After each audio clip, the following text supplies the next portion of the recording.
You pussy's blood. What's going on? Wrestling Purists, we're here.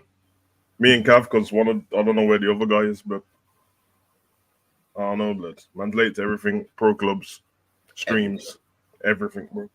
But yeah, man. Hey, bit of a raw show. So don't expect all the weird, like, gay intros and that. That's the only intro you're going to get.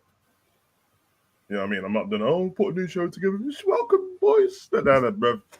Man, them talking, chopping up football. That's all we want to do, isn't it? Light-hearted. I asked Cav how he was in the back office already, so let's not do that weird shit as well. But we're good, man. We're good. We're healthy. And yeah, man, it's hot as shit, blood. Are you hot, bro? It is hot. Yeah. It's hot. It's hot. I'm in my office. I got these screens going. I got the laptop going. The PlayStation's on. So I can't even complain either because that's not good preparation. I realized I can't open the windows because everyone outside is going to hear what I'm saying. So I'll just sit here and sweat. It's a mess, blood. The temperature in the house is all right. If I turn one fan off, bro, this shit changes within like 30 seconds, bro. Sometimes I'm just like, let me turn it off just so I can't hear the noise. And I should have brought the Dyson fan here. I might buy another one, man. Like, I remember, man, I was being trolled at one point. I spent too much money on a fan. He was like, you're in England. It ain't going to be that hot. Listen, I know the fuck what I was doing, innit? Helps me with my hay fever as well because I can breathe properly. So, samples, man. Big up everyone in the chat. Yeah, I'm not going individually by names and that's a bit gay. Heat wave all over the world, it seems. Yeah, my son Chang's in Greece, bro. Oh, he is, isn't he? Yeah. Yeah, bro. I remember you telling me the other day. Yeah. Moving real light skin, bro. Keep sending me pictures on the beach and that, bro. I don't want him. I don't know why he keeps sending me them, bro. But yeah, man, show off and that because he was training a bit before he went as well, bro. So for the holiday, just for himself, bro. Okay. And you know what I mean? But you know that first swole you get when you're younger and that, bro. That all of a sudden you do a couple push-ups and that you think you got new pecs and that. That's how he's moving right now. Bro. Flexing on the beach. Flexing on the beach, man. And I can tell from like the pictures he keeps sending me that he's definitely telling his mom to take photographs of him from certain angles and that. I can, bro. Man's got one. He's got one look moving like Escobar, like looking off into the sea and that. But bro, moving like a real belly in that, bro. But hey, man, I don't know, man.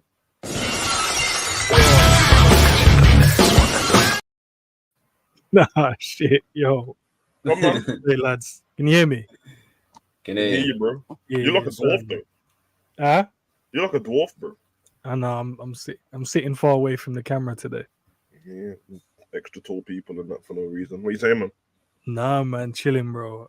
I was trying to make some background thing, bro, and I've looked and I was like, oh shit. My background thing for what? Oh no, just messing around in Canva, bro. I was bored in it. I had an hour, and then I was like, "Oh, let me just mess around and make some background."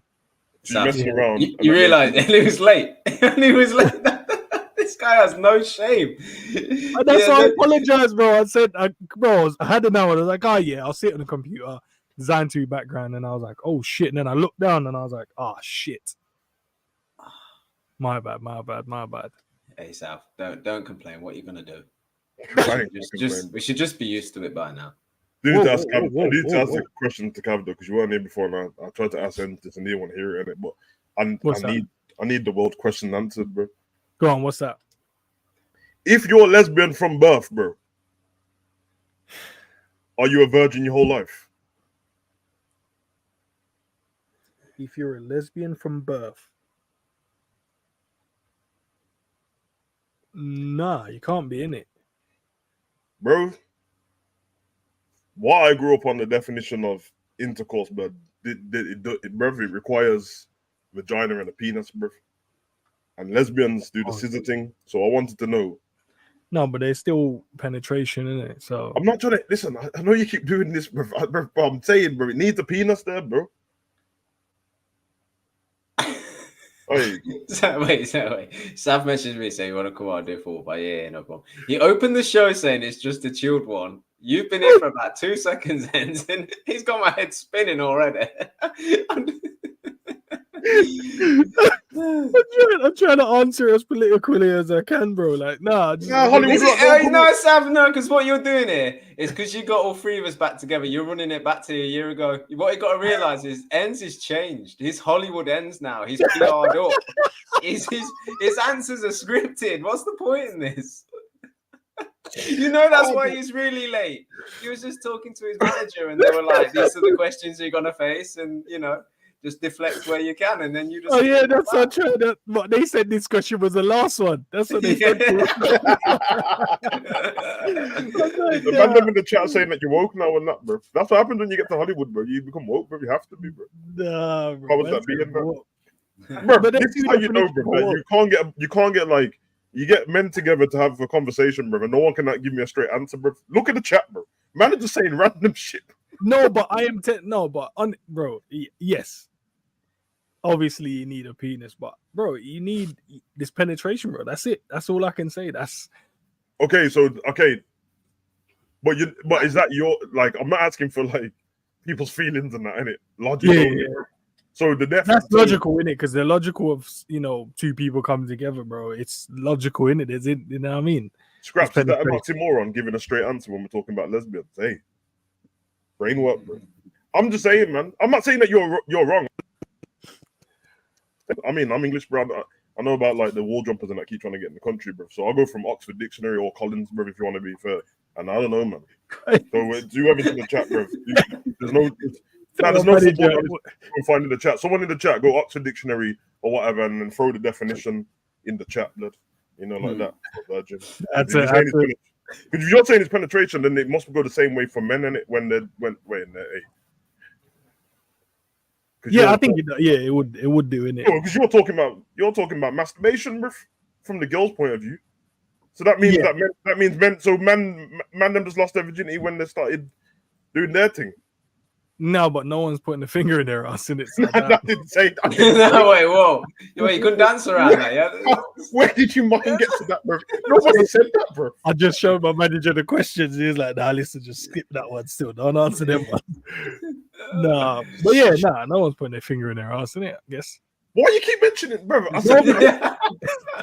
That's not what I'm saying, bro. I'm saying the women do one thing and men do another thing, innit? Yeah.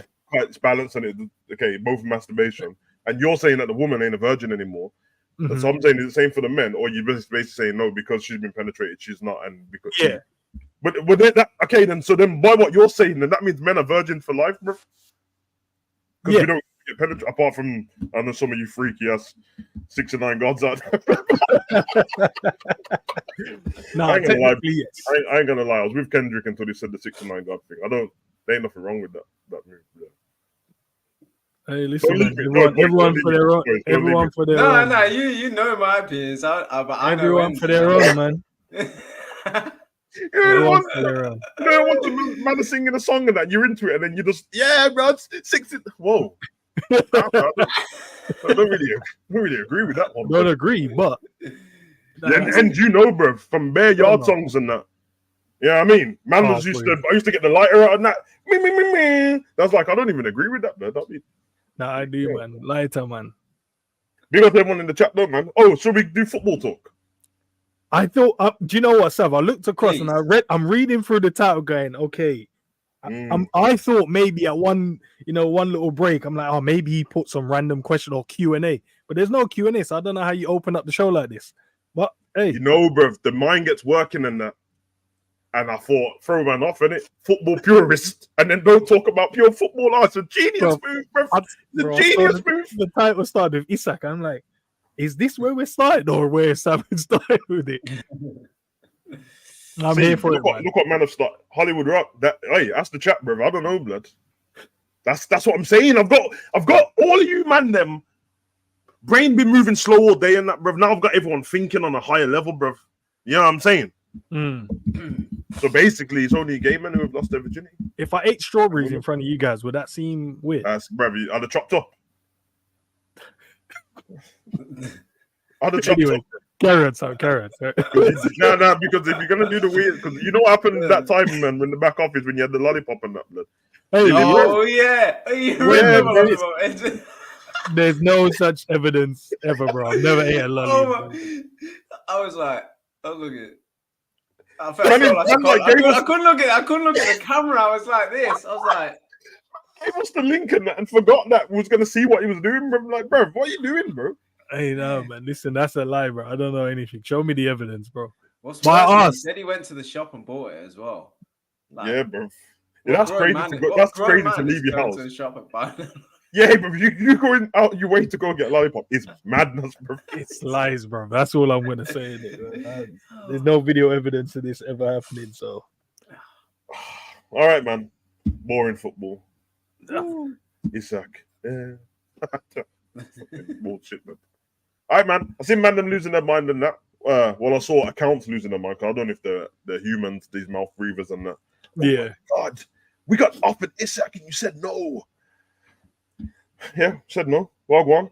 What's everyone's thoughts on this, bro? I don't care, man. We got Darwin Núñez, bro. Who cares? That's not that right answer to give back. I'm telling you how I feel, bro. I'm not gonna disrespect my striker just because. Is it disrespect? Is it okay? But is it disrespecting Darwin? If Liverpool had said yes to this deal, it wouldn't be disrespecting Darwin, bro. Yes, it would have been because you bought me for two bad boy strikers, bro. Yeah, but we already have two bad boy strikers. I don't know why we need a third one. In it. Jota's the one that none of us really want to. You know what I mean? None of us want him to go at any point in that, bro. But we put our faith into his health and that, and it lets us down on it. So as much as I don't want him to go, I was thinking this. I've been thinking about this as well.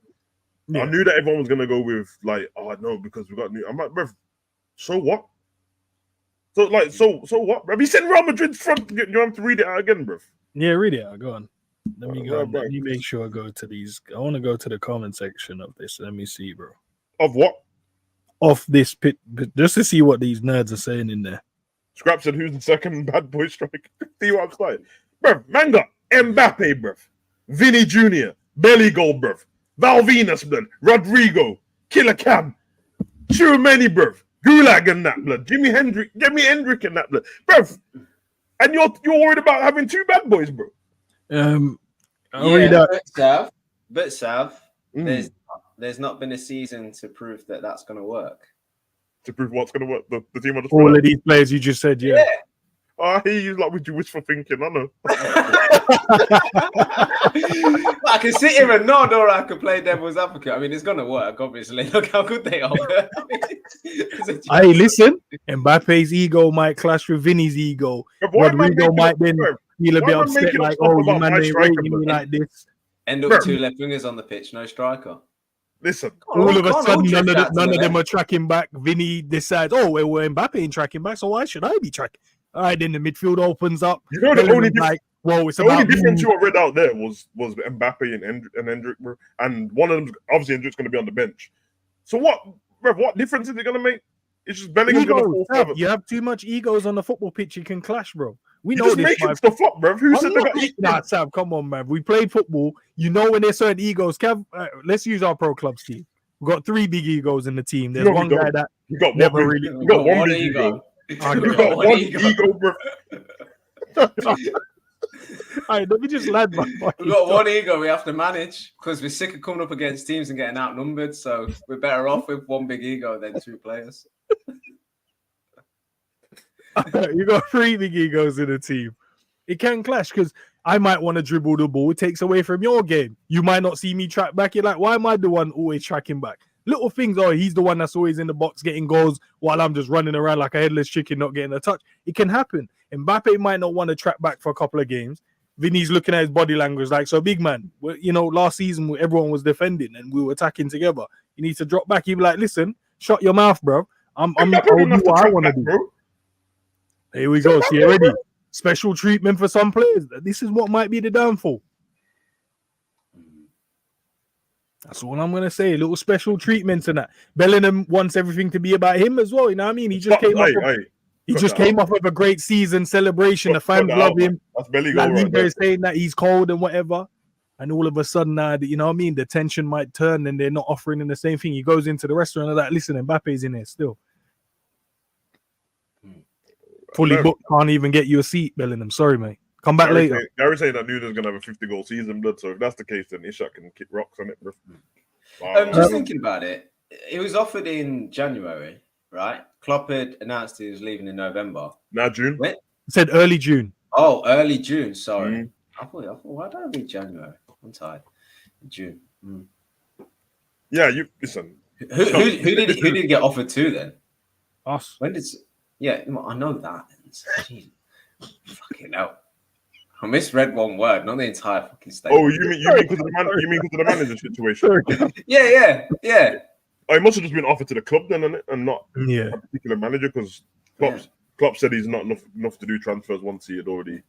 That's why it's an easy no, then, isn't it? They're not going to start signing players without the manager being in the door and assessing what he's got, which is where we still currently find ourselves. But it's also a position that we know, isn't the primary focus as well. So as nice as it would be to have Isak, yeah, you're not going to spend money and time and focus on a striker where that's clearly not where we need to be focusing our efforts. We need to be looking at a number 6 and a defender. So it's a great player, yes, but it's not priority for us right now. So I think it's quite a simple one to say no, to be honest with you. Although, don't get me wrong, I do like him as a player, and I do think that he would do really well at Liverpool, maybe better than the players we've currently got, because I do think he's that good of a finisher. But it's just a matter of timing, isn't it? Just not the right time for us. And also, if Newcastle are offering him out, well, then he's available. There's it's a bit strange. Well, not strange. There'll be reasons as to why a player's being offered out. If he's that much of an asset, he won't be offered. Well, I think that might be the reason, because I think, if I'm correct, when the PSR situation on Newcastle were dealing with, they were trying to ship out about 3 players. I think at the time it was Wilson, Almiron, and then one of the big. It had to be Bruno, Isak, or Gordon. They were trying to ship out one of them in it. So obviously these stories sound more salacious than they are, but really it's like, now we're trying to offer different players out in it, and these are the ones most people want. Obviously, I think Arsenal and Man City were linked to Bruno at one point anyway. We've been linked to Gordon, and the Gordon one makes sense from his side, because whatever. But I'm with you, bro. Like I don't know. Why wouldn't anyone else sign him? If he's offered to Liverpool, he's offered to everybody, and Arsenal could do with he'd fit really well into Arsenal. United have just signed Xerxes. Isak's more proven, surely. Yeah. So why wouldn't they go for him instead? Chelsea are looking for a striker as well. Yeah, yep. Chelsea, and Kuku, they'll hope that he stays fit next season, but you can't rely on him, so they'll probably want somebody in.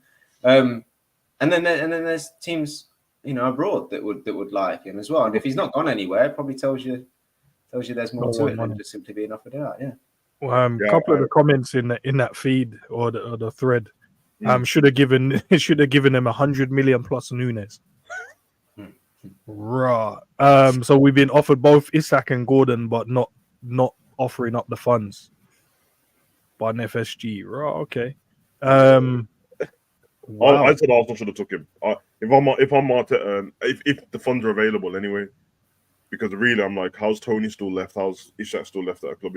And I'm like, take him. Arsenal. I think Arsenal. They get closer. I mean, you can never say they're going to win the league, because Man City is still Man City, but I think they get way closer. Kill off a few games, man. There was games early that season when they couldn't score goals. Then they had that mid-season period where they started scoring like 5 and 6s in a few games. But yeah, I think Arsenal's problem was they weren't like missing glaring chances. Not like were they? Yeah. Before Christmas they were, bro. There's games. Before Havertz stepped up. Yeah. Havertz improved in his output, but up until that but point, they still won those games, though. It's not like they Fulham and West Ham in particular. Them 2 games in the same. When it was like a week apart from it, and then the Villa game as well. Yeah, I watched those 2 games, but that just felt like the team just had an off day instead of, if a striker was there, that means it's a guaranteed goal. Just felt like I think it's because first it was Arsenal not creating enough chances, and then they were creating the chances, but Jesus was injured, and then they had whoever is in that striker. Nketiah bagged, didn't he, in that month when they needed a striker? Nketiah, when they put him up there, that was real early in the season. That was the Nketiah thing. Because even I was rating him at that point. He didn't score a hat-trick at one of the teams as well, like Southampton, I think it was. But and they could have scored a 4th and offered it up. A next guy called Benji in that thread said, "I beg, I'm on my knees, please. Right. Hey, yo, man. Yo, I Man's trying to know open that. up an OnlyFans for Isak and that. That's crazy, blood. And you know what? I actually just looking at the player, I think he's a great finisher. I think he's very composed in front of goal. I think he's got a range of finishing, but he does play in the Newcastle side where more often than not he's got space and time in the box.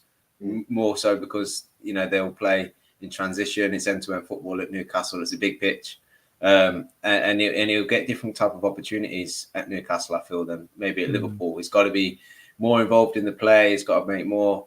He's got to get more involved in passing and linking up and running channels and all these kinds of things.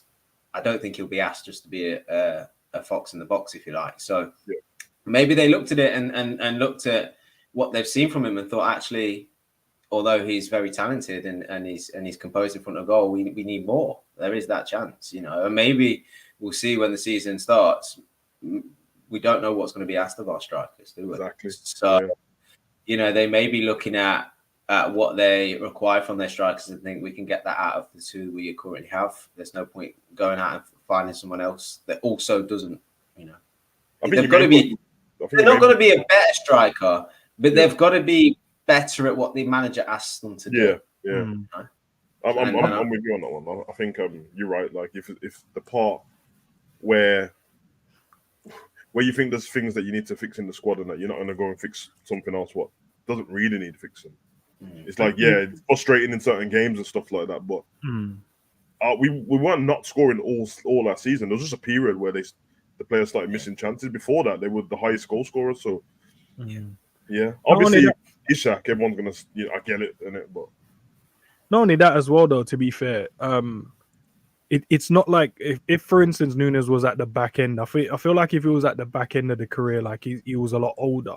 Maybe like, I don't know, 27-ish, 28, they probably would have considered it because they were like, well, he hasn't really hit the ground running to whatever standards. And we could get him, he's younger, got a bit more time, he's already got the composure, we could work with this. But because Nunes is still very young as well, they're probably like, we'll just rather carry on and let's see what the manager thinks of him. And if he's not good enough by the manager, then I'm sure there's going to be other strikers out there. But Isak's problem has always been his injuries, man, as well. And he's not like, I'm not going to call him an injury-prone player, but there's times when he's picked up like knocks and they've kept him out for ages. Like Jota at times, when he's picked up a little, I don't know, like a thigh strain or something, and then you think, okay, a couple of weeks, and then it's a month. You're like, bro, we need you. He was much better last season. I think he missed 8 games. Once they kept him fit, he was fit, to be fair. Yeah, it's a weird one, man. What do you think the value would have been? That's what I was about to say to you, bro. That's why I don't like these articles, because they're very vague with Liverpool's offered. The fans start losing their mind, but I'm like, if they put the price tag there, then it might be easy to see why Liverpool didn't. It's not they didn't offer him out for like 40-50 mil, bro. I mean, he's going to cost more than Gordon is, bro. If Bruno Guimaraes was 100 mil touted for, I reckon he would have been the same, if not more. Yeah, and then a lot of value fans for the club. Yeah, a lot of fans have been upset if we'd have just signed him and no one else this summer and gone into next season. They'd be happy with having Isak, but it wouldn't have, like I said, they would have just said the same thing, and we're going to next season and be like, oh, why did we not get a DM and we didn't even need Isak? It's gonna be Osimhen to Chelsea is good business. I think it's a good transfer. I don't think it's good business. Is it a loan? Is it a loan or permanent now? I don't know. Don't even know if it's gone through, but I know that they've spent 100 mil this transfer window too already from there, like different people and that. They're trying to get the loopholes in on it. So, no. Hakeem said, I ain't hearing Michael Edwards enough this week though. From the chat, I mean, everybody's watching the Olympics. That's why. Tell you, man. Some of those West Ham seems like a done deal. Wonder if they're letting Kudos go. Nah, I think Kudos is next season. They're the strengthening their squad. Their team's decent as well. I like West Ham's team. Bowen and on the other wing. I think they need to strengthen defense. Well, they have strengthened defensively, but only one defender they brought in it. Is there only one defender in Kilman? They got Kilman in. They were trying to get Tomori, which would have been dope. That centre back partnership. Yeah, that Tomori and Kilman. Yeah, that would have been great. Yeah. So I like them, man. They got Bowen still. Kudos. Yeah, I mean, I was thinking as well. Obviously, we'll get onto the Gordon stuff and that, but no, Newcastle trying to sell Gordon. Because then instantly everyone's going to go, well, who have they got on the left wing? Bro, they got Harvey Barnes, bro. They got Harvey Barnes. Yeah. Harvey Barnes is an absolute G, bro. Like, yeah, let's be. If I'm honest, bro, because unless I'm just gonna go off last season, Harvey Barnes is better to me, bro. I've always liked him. His problem is obviously that he had that long injury. He was off for a while. Kept him out. People forgot about him. I've always liked him. He reminds me a bit of he's a lot like Bowen, bro. But he moves a bit. He's a bit more mobile. His weight is faster than Bowen as well. Yeah. But yeah, man. You guys saw this, man. The swap deal that never happened. Do you know what's crazy? Swap deal of 30 mil. Do you know what's crazy about this? Yeah, we need to strengthen our defense, but people want to get rid of defenders. This is what I was thinking. You know? It's mad, bro. It's madness. I'm not. So that means we need to buy 2 centre backs. So you think Liverpool are going to go and buy 2 players that can play centre back, or buy a player that's going to prove the point, though, isn't it? Just going to prove the point that I think the fans just want to transfer, bro. Yeah, bro, it makes no sense. You can't tell me we need a centre back. You're going to get rid of a guy that can play left back, right back, and centre back. I'm not telling anyone how to feel on Joey, innit? I'm done with that now. If you don't like him, that's safe. I like him. It's what it is. But it's a bit disrespectful, innit? Like, the same way people can go, well, oh yeah, he had one good season last season. Okay, bro, but you could just take that as Joey's back on track now in playing his football. And why is everyone dissing him? Every time we've had however many conversations over the last couple of weeks, and every video you do, and we're on stream, and people start naming the centre backs, and they just leave Joey out. Like, Klopp's still here, bro. Like, he played left back and right back. One, to help the team out because we lost both of our left backs. He ain't needed at right back because we got 2 right backs. And then everyone keeps like they're putting like even naming Nat Phillips in the thing and leaving Gomez out, bro, like he doesn't exist anymore. And he's like, oh nah, not Gomez. He's not old. He's experienced. He's won the league. He's had shaky moments, and we know that, bro. I don't think he's had a whole shaky season. I think there's been a season where he's had the odd game, and it just seemed like he weren't too good there, bro. But I think. I think last season, for me personally, he restored a lot of faith in Joe Gomez. I think it's he's obviously been hit with really big injuries, spent a lot of time out, struggled to get back in the team because we've had better defenders in there in most positions. The games he did play, he's made errors, he looked shaky, and we've discussed all this before. And I was really at a point with Gomez where I feel like he probably needs to move on for his own career. And actually, I can't see him getting back to a level where I think he'll need to be a Liverpool player. And my confidence dropped in him. But last season really was a season of resurgence for him. Like, he stepped in multiple positions, and his performances were really good, like really good. And you know, if he replicates that again next season, that's a great asset to have. Is a guy that, you know, as we've seen, because it's been here long enough now.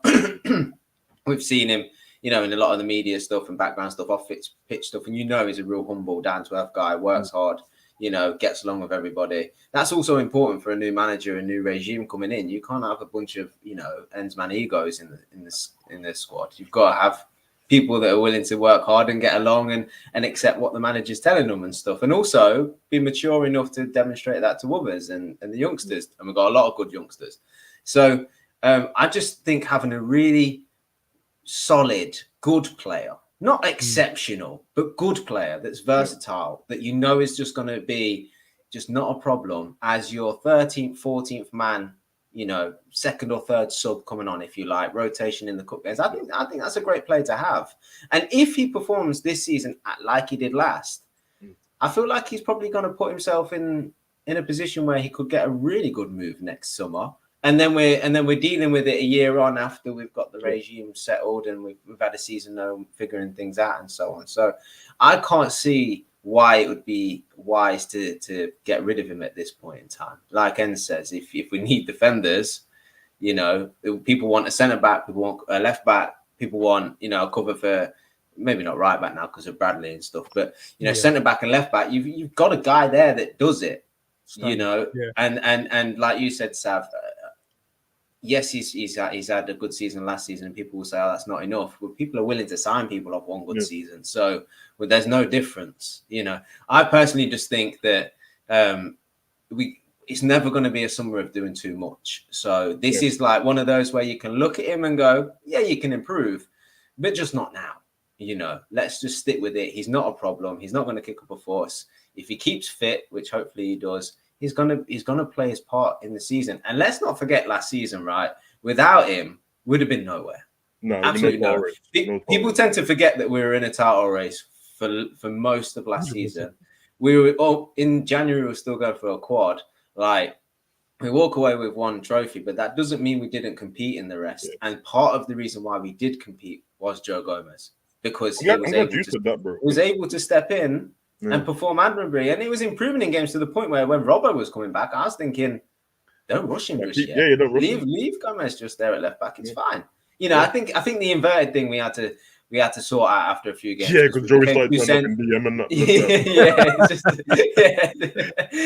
You know, he got excited, started shooting from like outside the box and stuff. That's how good he was, though. He was so good that our previews and that went from make sure that everyone's defensively good to I wonder if Joey scores today, because we weren't worried about his defending. So you're like, oh, Joey go, but then he started shooting too much. Like, okay, Joey, you've had 40 shots now, none on target. Let's get back in the, you know what I mean? But I agree, man. And people do act like I'm not asking people to rest on their laurels and act like we won something. Like being in 4 competitions, trying to get to the end it's not an achievement. The trophy is an achievement.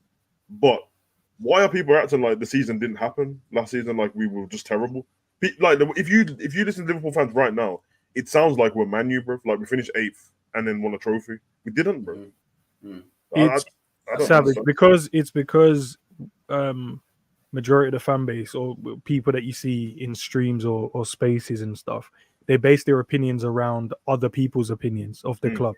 So instead of going, let me reflect on the season, let me actually look, okay, how did the strikers do? How did the midfielders do? How was the defenders? How did the goalkeepers do? You know, how far did we make it in competition? And then think, okay, we got this close. What could we add or what could we just adjust to then win those extra 5 games or win those extra 3 games that we needed to win?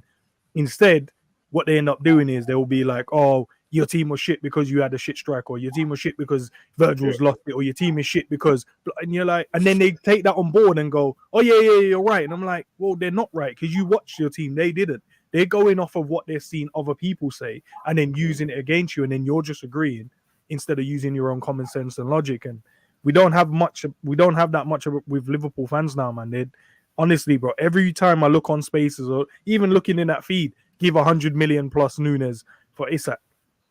Yeah, really, 100 mil plus.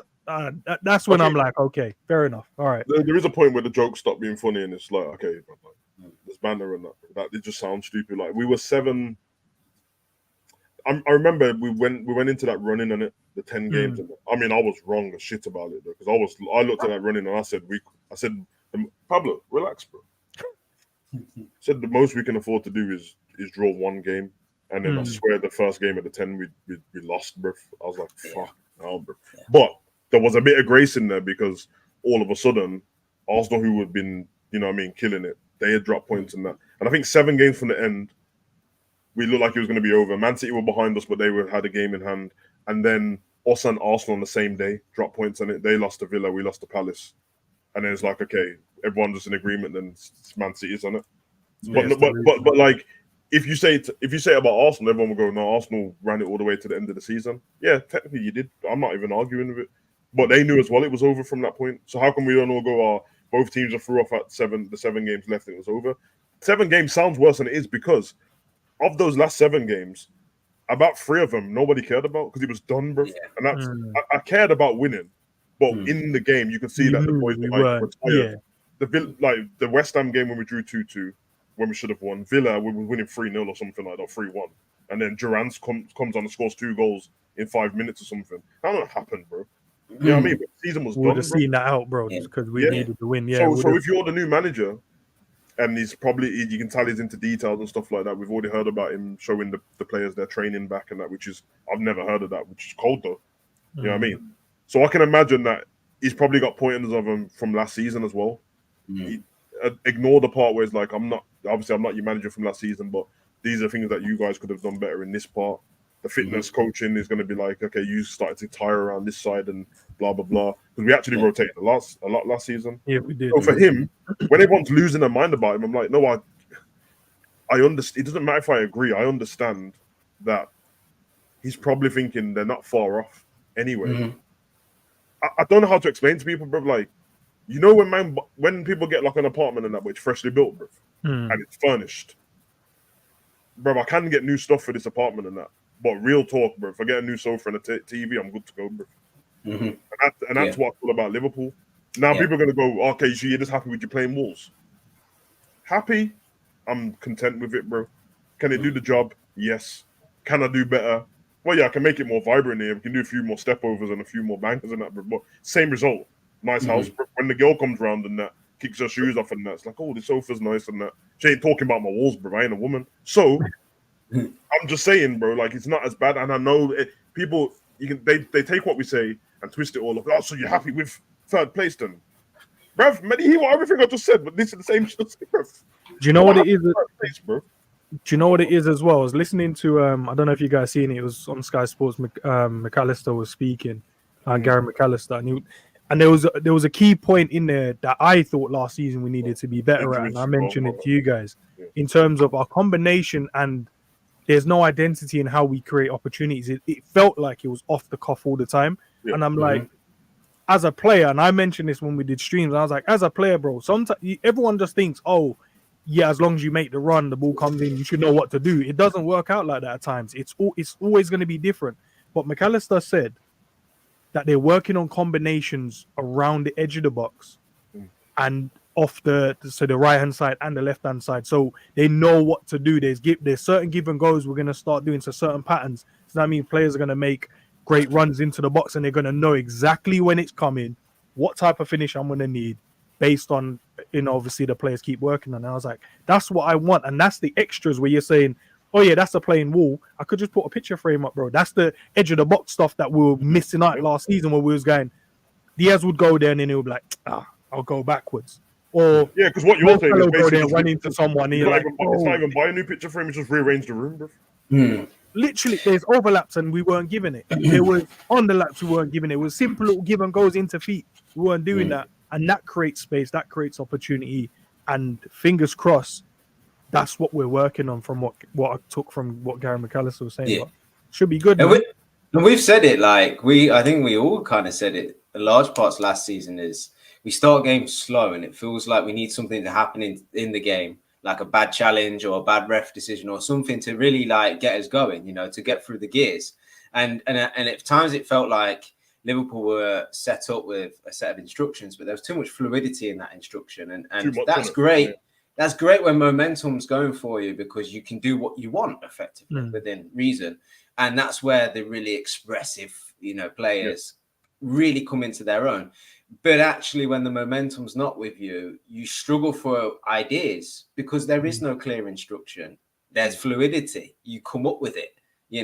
And I feel like we stagnated a lot in games, and it feels like what I'm really excited about with Slot is that it feels like we're going to get more direct, specific player instructions in a new system and tactic, and we've all said that all players that are currently at Liverpool will get a clean slate because of that, because that is going to benefit some players and it's not going to benefit others. But we don't know until we start watching the football next season who is going to benefit and who isn't. So it doesn't seem logical to start getting rid of players like Joe Gomez, where he may be somebody that goes, okay, I'm not good at going forward. I'm not good at shooting, clearly. I'm not bad at crossing from the right. Left, I'm terrible. You play me on the left, I want to cut inside all the time. That don't benefit our team. But I tell you what I am good at, is if I'm just given simple instructions to be a defensive right back and overlap, not underlap, overlap, right? And cover my centre back. If Virgil steps in, I've got to think to cover him. I've played with him for years. I know how to do that, right? If Salah's in front of me, I'll offer an overlap, but I won't do underlap, and that pushes Salah inside. Them really fine-tuned, tweaked instructions, you may get a player that doesn't do 100 things, but he might do 20 things really well, right? And then suddenly, and this is Slot's entire job is to do that to every single player and piece it together so that there is a system that Liverpool win games. And who are we to say, right, from the outside looking in, that it's immediately going to be Trent on the right that makes that work? It may not. It may be somebody like Joe Gomez that will offer an overlap from time to time, but actually the best thing about Liverpool is they're defensively solid because they have a defensive minded right back.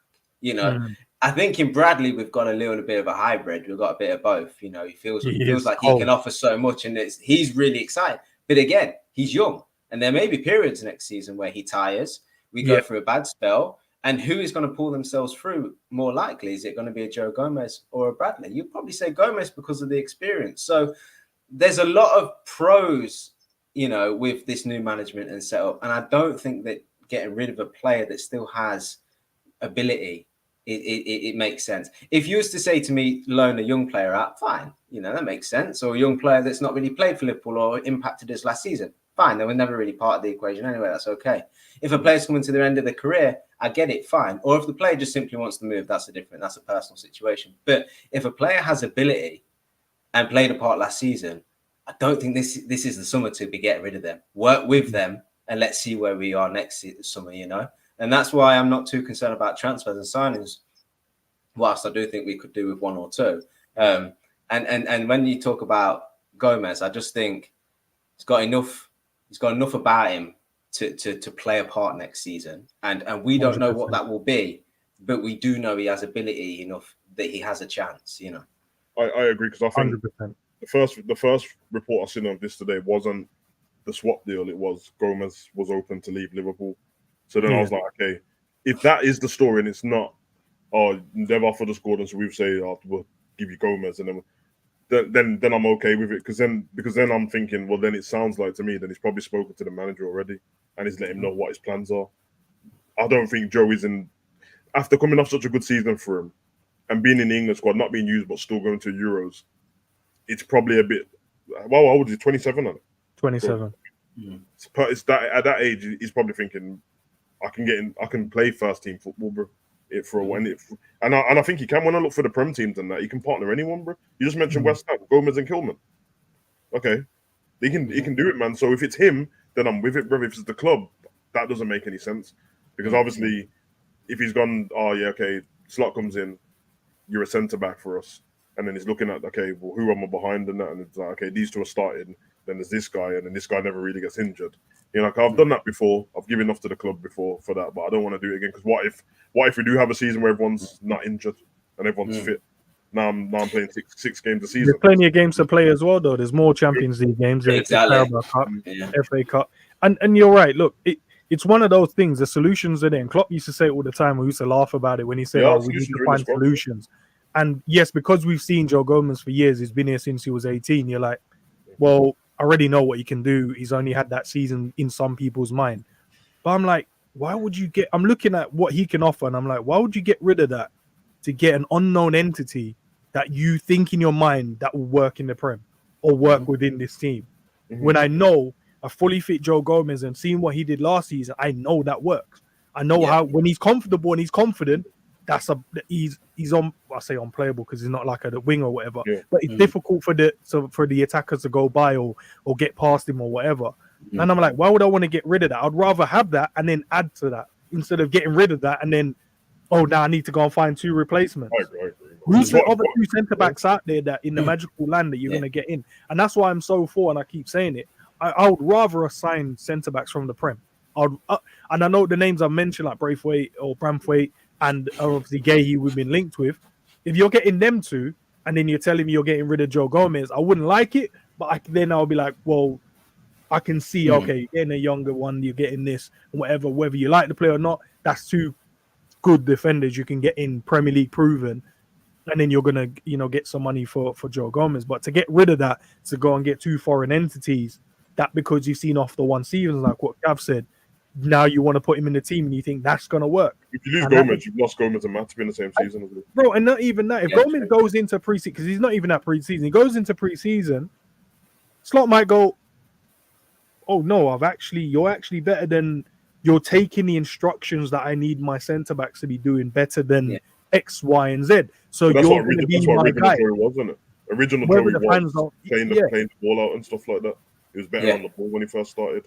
Yeah, I mean, he was touted. I mean, obviously, potential and all that, but everyone like, oh, okay, man, he's got like a bit of what Rio used to do in that, how he couldn't come out with the ball and stuff like that. Obviously, injuries, man's kneecap nearly come off the bone and all that. I understand, bro. But yeah, I'm with you, like, man. That's why I wanted to have these conversations with you too, because I'm like all the salacious stuff. It's had banner and all that, but realistically, I'm not trying to argue with man over these players. And if you want signings, you want them in it, but when it feels like man just wants signings for the sake of it, I'm not really trying to entertain the argument when everything's new. not only is it the managers knew with the structure above him being new at the same time. It's all new, bro.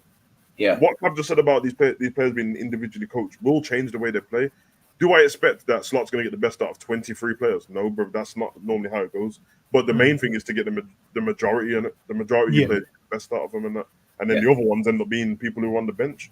There's little tweaks to some of these players. Some of them it might be a confidence thing. Some of it might be something that it doesn't matter how good our previous manager and coach and that was. It's nothing against them. It's just different, bro. So they might pick up on something a little bit different. It doesn't mean the other one was shit. It's like, oh, it was focused on this, but the whole time I was focused on this. Everyone used to moan, everyone. A lot of people used to moan when shit went wrong. Like, oh, why does Klopp do this where he puts people in the wrong spot? But when it was going right, the players were still in the wrong spot, bro. So you can't have it both ways. Oh, why is he putting Genie in this spot? You just call him one of the best in the world in this position. Let's not act like he was Shearer up front, bro. When he was at the top of the pitch, he wasn't, bro. So Slot might be the same. He might see the same thing with some of these players. Like, okay, more to do with the midfield and the forwards and the defenders, because I think the defenders are just going to be in that spot. But like, yeah, you normally play there, but the way you are and you controlled on the ball, if I put you in the pivot, I know you don't usually play there, but Gravenberch, you and McAllister go here and then see what happens, because this might work. You know what I mean? Or he's looking at what Trey had a great last game, but it's still early for him. What I see, the traits what Trey has is how I expected Gravenberch to play. And but really, Gravenberch hasn't had much games for Liverpool, really. So he might look at this kid needs to be developed. I can't use him all the time. You heard him after the game. He said, I have to take him out training sometimes because I don't want to overuse him. Okay, but then you got Gravenberch who does this. You can do the same thing the kid does, and he's older than him. Okay, I'll use him then. That's the prototype, bro, and then you can learn off him. And I might send you out on loan because you can't do this. And yeah, I mean, some of the players are gonna have to make money off as well. That's part of the job. It's just what it is, bro. So for me, when everyone says there's glaring holes in the team, I'm like, to you there is. To me, there's not. There's not glaring holes. The glaring obvious thing was the system that we used in particular last season. But what everyone always keeps ignoring, what everyone's ignoring is the Klopp 2.0 thing, bro. It was the rebuild season, bro. We weren't perfect, and we got third. When we did the review at the beginning of the season, I swear, bro, damn near no one put us in the top four, bro. It was all fifth and sixth and that, bro. And I said we're gonna win the league. I thought we was gonna win the league. Safe. Got close, bro. It's the rebuild season. The only difference is that when you start a rebuild, normally the same person who started building is the person in it. It's gone now. He got tired, safe. It's not a problem. I'm not mad at that. So now Slot's taking over from that, and he's still got to do that job, bro. I don't understand why everyone's acting like it's a finished article. It ain't, bro. But for a rebuild, pretty good season. To give that much promise, a trophy in third, doing that what you both just said and the way we played, like the patterns weren't there after a little bit. I get it, because there was where it not that we played with pure emotion and that, but it did get to a point where it was so fluid. Everything Klopp explained in that podcast at the beginning of the season, wanted to have more possession of the ball and wanted to do these things. Well, yeah, but there's not enough time to individually coach all of these people. We've gone straight into a new season. I heard Virgil say it was with Thingy the other day with the goalkeeper. What's the name again? You know what I'm talking about, bro. Watford and that bad boy. Oh yeah, Foster. Is it Foster? Yeah. Foster. And he was asking him about like training and stuff, and he's like, to be honest, bro, it's no one's fault. With training. Our training is pre-season. That's the only time they can get any manager gets a chance to get his tactics across pre-season, because once the season starts, we've got 3 games a week. We've got recovery, which has to be in there. You know what I mean? And then we've got the training before the game, so we can't really change too much. And I think I do think most players are going to benefit from the system. Yeah, I really do. I think Diaz are going to benefit from it. I think Nunes are going to... Bro, I swear to you, bro, Nunes' main thing is get him to be disciplined and he'll be fine, bro. Forget all the jokes I make about him and that. Whether I would like a different strike or not. Get him to be disciplined, because he already scored quite a few goals not being disciplined, bro. Get him to be disciplined and he'll be fine, bro.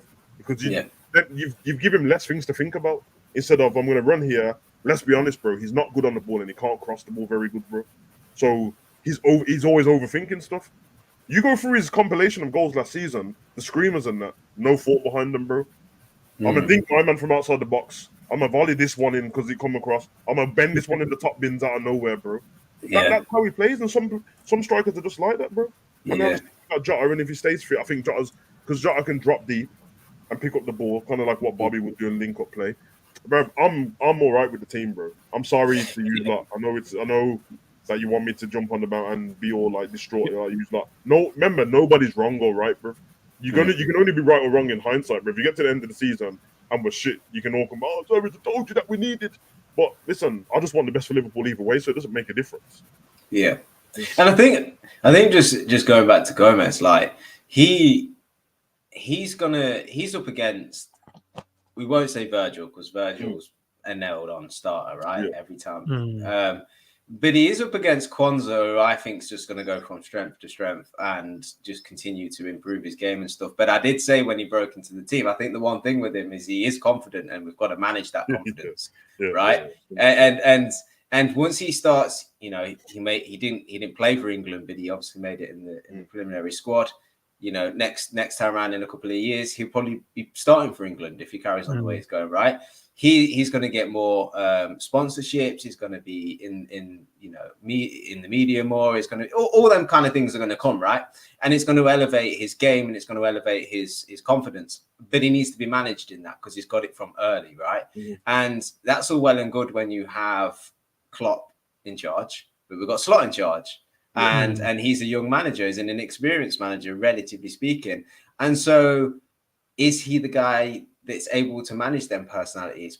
You know, all I'm trying to throw up in this scenario is Kwanzaa has a great half of the season, and then he starts getting ahead of himself and he makes errors because of that. He starts stepping out too much because he's thinking, oh, I'm Kwanzaa. I'm a Premier League player now.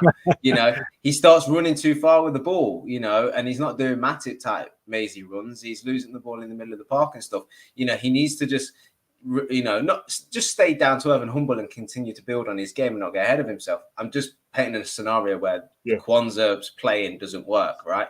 Konate injuries. Konate also last season had some iffy games. You know, we know he likes to step in. He's the front foot. He's the Gabriel of our team, if you like. And Virgil's more of the Saliba.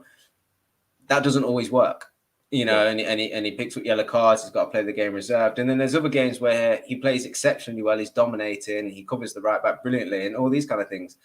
So there's a scenario where Kwanzaa doesn't work out, Konate doesn't work out, an injury happens, Matip no longer here. You do need a centre back, and Gomez could just be that guy, you know, to just step in and do it. The other side of things is how we progress the ball out of the back is going to change from Slot. I think you see glimmers of that in the first game. And I think Liverpool, my fear for them in doing that is I think we can have a really good building season next season. Yeah. But I do think we're going to make mistakes at the back. I think we're going to get caught out. And I think the biggest challenge we've got, and you said it, Sav, is not enough time on the training pitch to build up, to learn these things. But also for Liverpool, we've got defenders that have been here for quite some time. And their whole thing was that, yes, they get the ball out from the back, right? Playing a certain way on it. But the fullbacks are playing as wingers. So what happened was they passed between themselves, always looking for a long diagonal ball, or they're trying to play a ball round a pressing forward to get it to the fullbacks, right?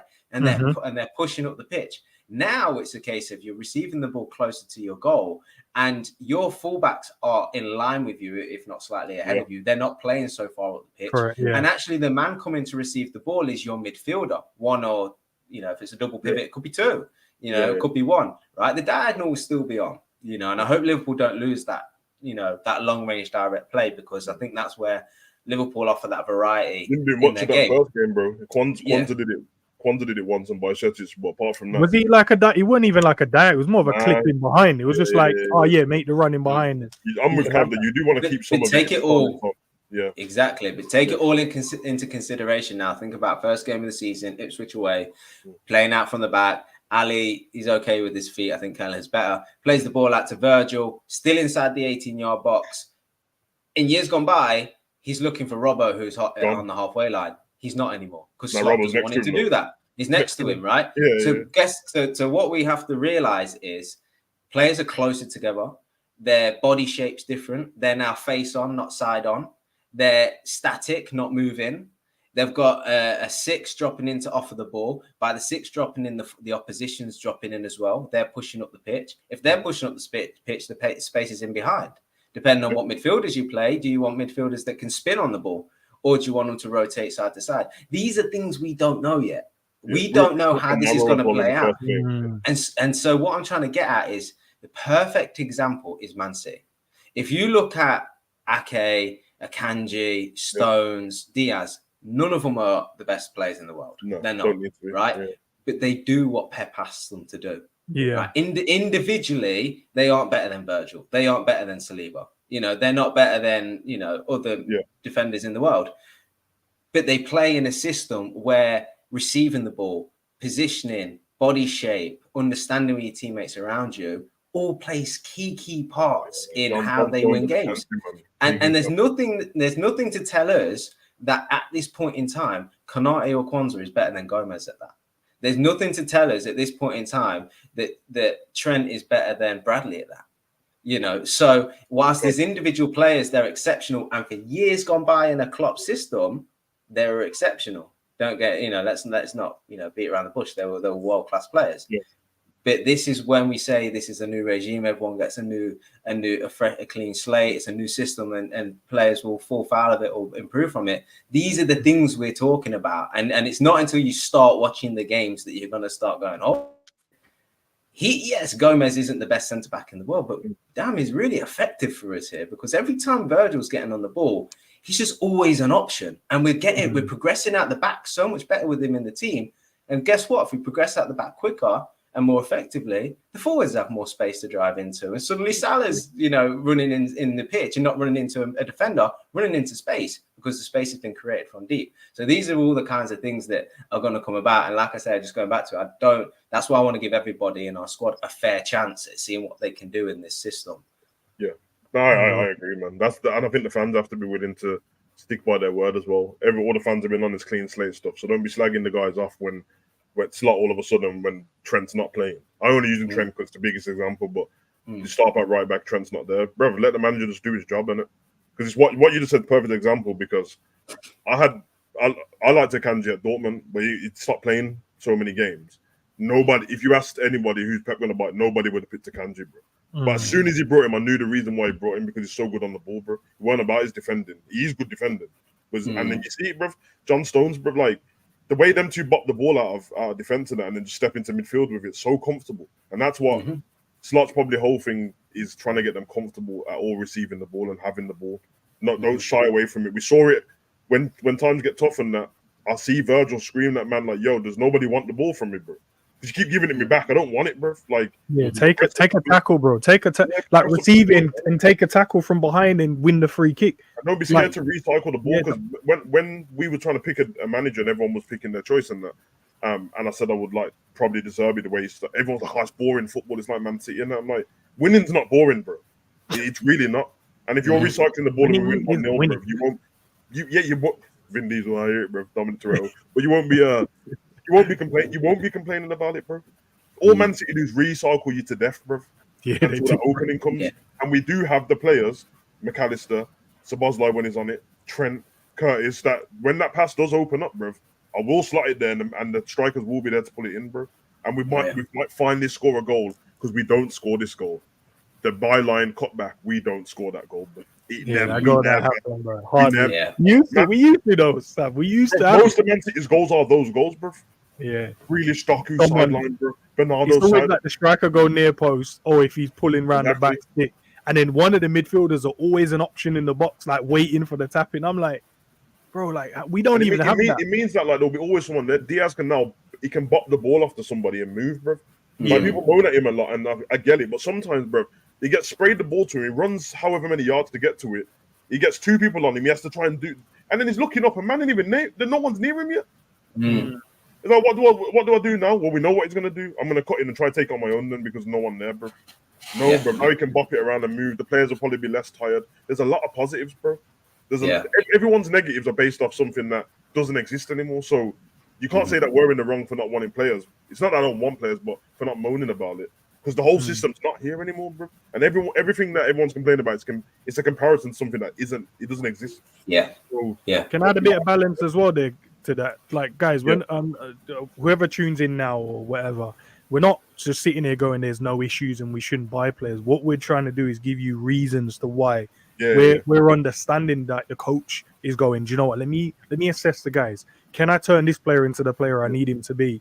And if I can't do that, then the team and the people above him have obviously been doing the research on players that potentially we could go and sign. And as soon as he goes, right, and that's why I honestly, bro, I think we'll start after this game and the Man United game. I think that's where you have a clearer understanding and picture where we're like, actually, if we go and get him, this solves this issue. Or if we go and get that guy, this solves this issue. And then we can go from there. But Virgil ain't back. Trent ain't back. Gomez ain't back.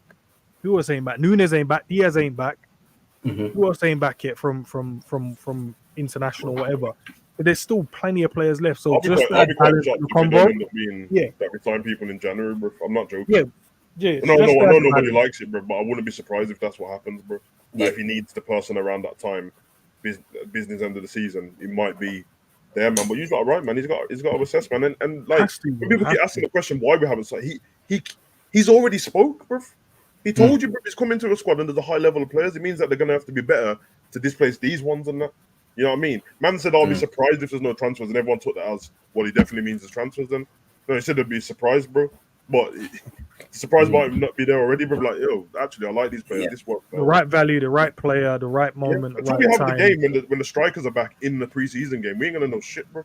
Because then the team's a bit more complete then. So I don't know, man. And they got everyone in the chat. Say everyone's got okay, because I've seen Angel say the same thing about you won't be able to teach Nunes to be disciplined and teach Nunes to have a better first touch. Okay, the first touch thing, I get it, bro. Like his first touch ain't the best, but it's not terrible. But I'm trying to think across the season. Across the season, when have we said like multiple times, oh, you should have controlled that? No, I've seen the do you know, I disagree with that, right? I disagree with that you can't coach most things to a professional footballer, to be honest with you. And when we talk about the evolution from, well, it might not be an evolution, could be a backward step, but the change from Klopp to Slot. Slot may say, right, Nunes, I see your ability. You're quick. Your movement's good in the box. I just want you to do that.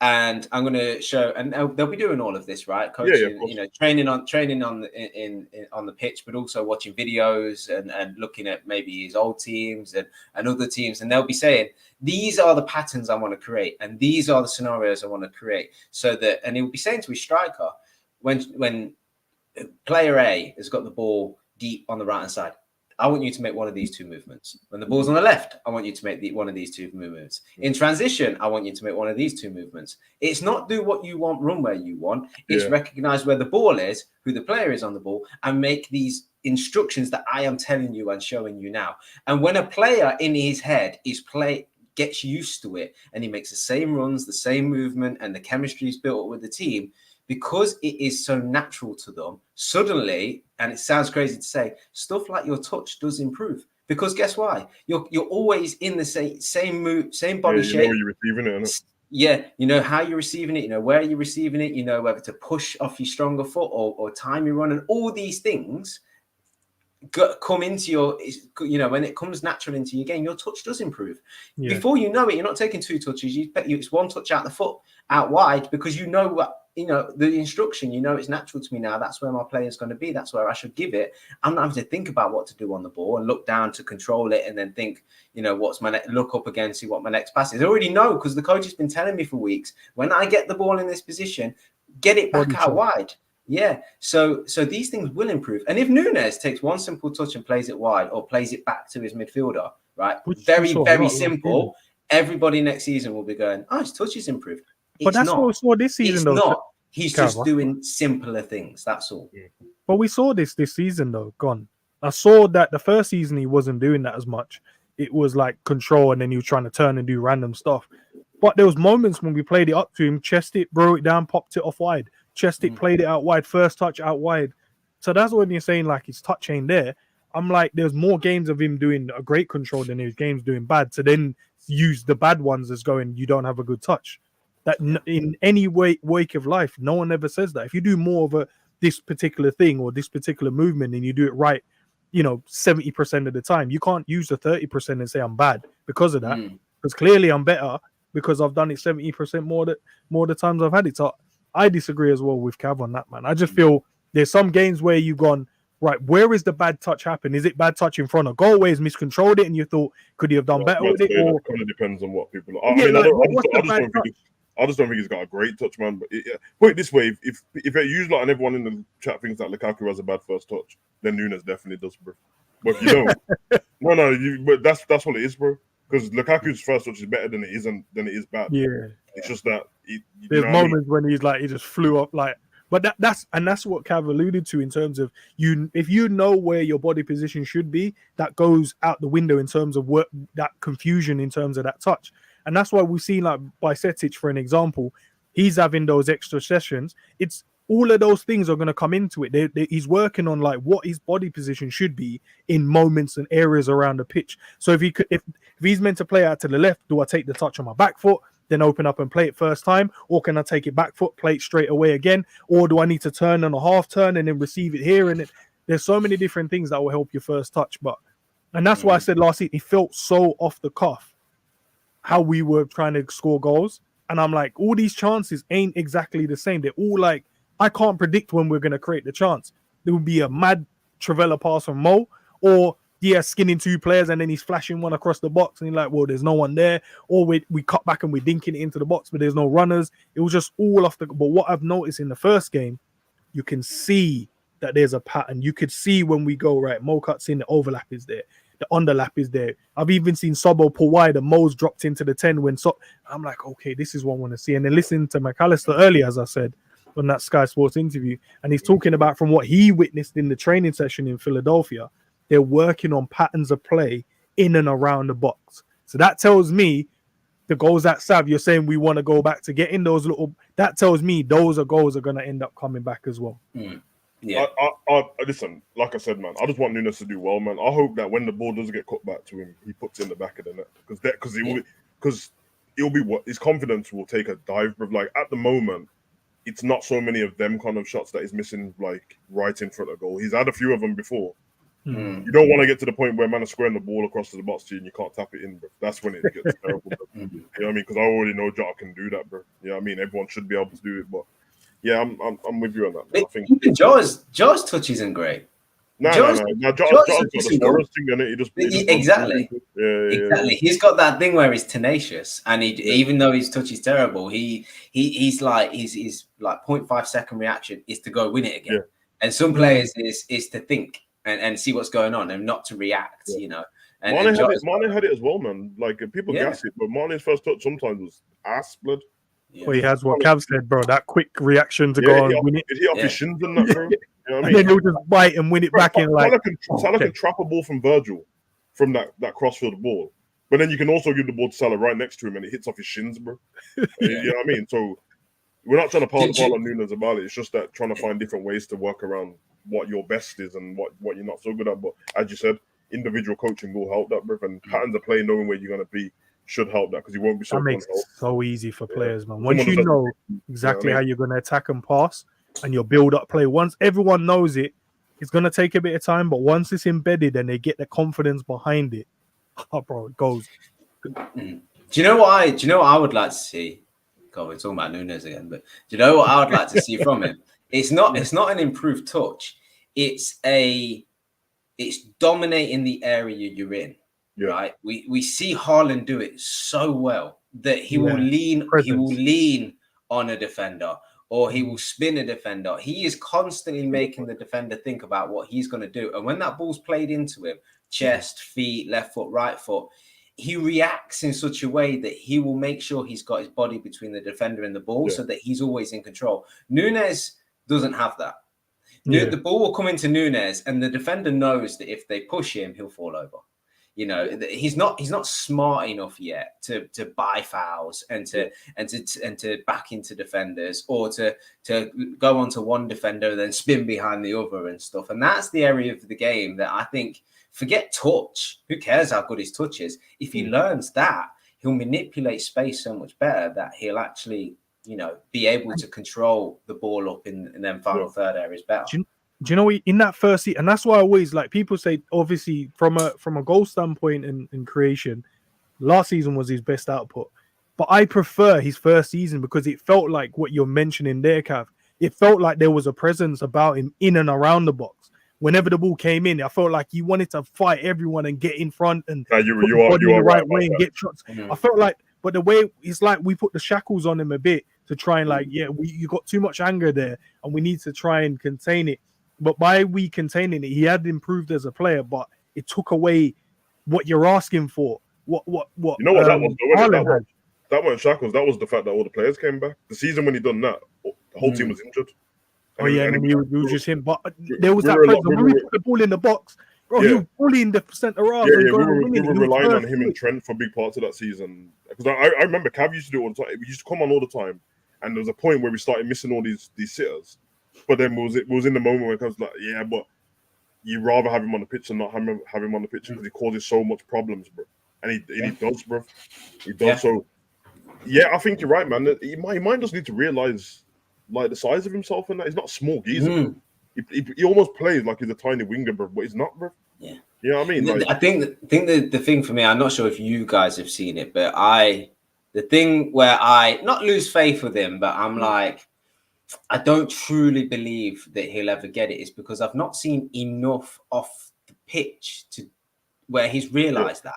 You know, like you always see stories of players where they're staying behind doing extra training, you know, and they're working with a different coach to develop this side of the game. I generally think Nunes, if someone worked with him to say, look, you know, where they get the they've been doing it in training where they've been running into the pads. Yeah, the pads. You know, it's a rugby training exercise, isn't it? But they've been running into the bags, right? So it's about body manipulation, balance after impact, breathing after impact, and things like this, right?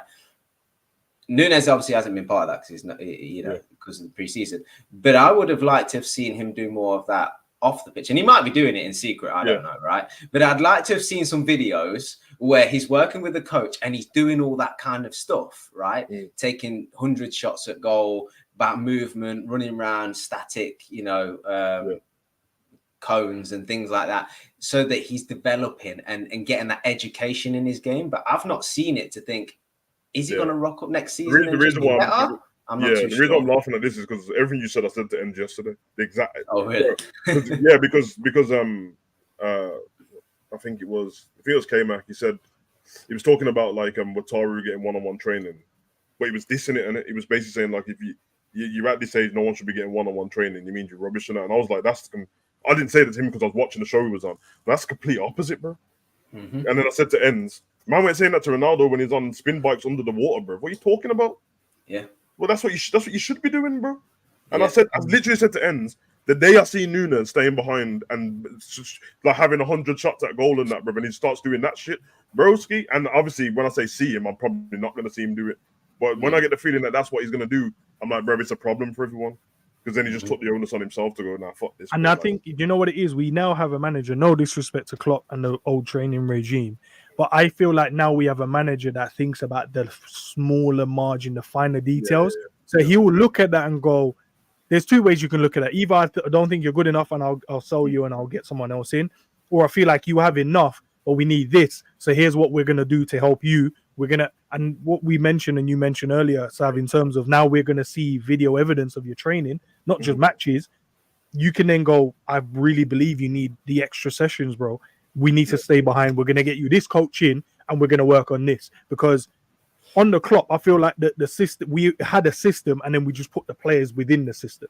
So we didn't utilize their skill set at all. We just needed, we utilized maybe one or two. All right, we need some runners in midfield, so we just need to be fit. We need the right back to be far. Like we just need you to play the ball into. We need you to. We didn't use all their skill sets, but I feel like with this manager, he'll be like, we're not gonna just use you running in behind. We're not gonna just use you holding the ball to feet. We're gonna utilize and get better what we know you were good at, which was that ball when you're moving inside the box. We're gonna utilize you because he's very strong in the air as well, Nunes. But we stopped putting the ball into the box. That could be partly him not making a run, but I felt like because it was so off the cuff. But if we say, no, you need to get in here, we're going to do this. When we cut it back here, we're going to put it in here. You need to be it. Then you're going to see like more headed goals. Like the first season, we saw so much of that. But I think a reset in season will help him anyway, because I do think like, I can't speak for the players, but when I'm watching games, it did start looking like man started like not trusting him anymore, bro. Like I kept putting this pass in and you kept fucking it up, bro. So now I'm not even looking at you, bro. I'm not. And that's when you started seeing frustrated Nunes screaming for the ball. Like Salah would shoot or pass it beyond him, and he's like, "Yo, I'm here, bro." But man, naturally players do that, bro, because like, yo, you know how many times I sent a Travella into you, bro, and you just messed up, bro. So I think you'll be fine. And I know people talking about his discipline. There's ways around it, man. It's almost like a control thing. He's a fiery guy. He's obviously, you know what I mean, South American flair and all that business. Man running around like WWE characters. I see it, bro, with steel chairs and that. You can hone that, though, bro. He ain't going to get rid of that completely. Suarez never got rid of it completely. Yeah. You know what I mean? So, you do what you, bro. You think he was called at that Costa, bro? Chelsea's Costa, bro. He's a piece of shit, bro. A menace, bro. Yeah, bro. But you know what he was doing? He weren't getting bare yellow cards and red cards, bro. Because he's doing the striker. There's an art to being a scumbag as a striker, bro. I mean, he got a few red cards, but usually the red cards come from him doing something, someone grabbing him back and he's like, "Fuck it, bro, let's go for it. I'll grab you." Yeah. But all the stuff when he's standing on man's foot and that, bro, and I used to see him do the little elbow, and bro, strikers know, bro. You have to little things, bro. You know what I mean? And when man like, you know what I mean, throwing headbutts and that, but don't do that. That's not smart, bro. You have to keep a bit of it. He was bro. That as he just came, bro, and he was like, "What? You mad? You know who I am?" Yeah, and just threw the headbutt. But yeah, I like Anderson as well, but I was disappointed because he went down like a pussy, bro. Like that one, that was a tap, bro. That was like a little shove. It was more of a shove. We used to see that, bro, and like somebody would get like a little tap and they just fought it. I was like, bro, come on, man. Bro. It's one of them, man. Screaming, ref put the arm in the air and start screaming. Like, bro, get out, man. The thing is, just going back to your point, Ends, is that I agree. I think Slot's a more precise manager, and I'm really looking forward to it. But it'll be interesting to see how long that lasts for, because no doubt about it, you know, the expectation is going to be high for Liverpool fans. And when we come to the second part of the season and we're in the trophies or whatever scenario we're in, the expectation will raise, and he will have learned what players he can and can't trust. And it's all well and good being like, I'm going to be precise and I know what I want out of players and what my non-negotiables are, and I'm going to give you a fair shot and a fair crack, and let's see how this thing works out. And then a player lets you down for 3 or 4 months or gets injured and things like this.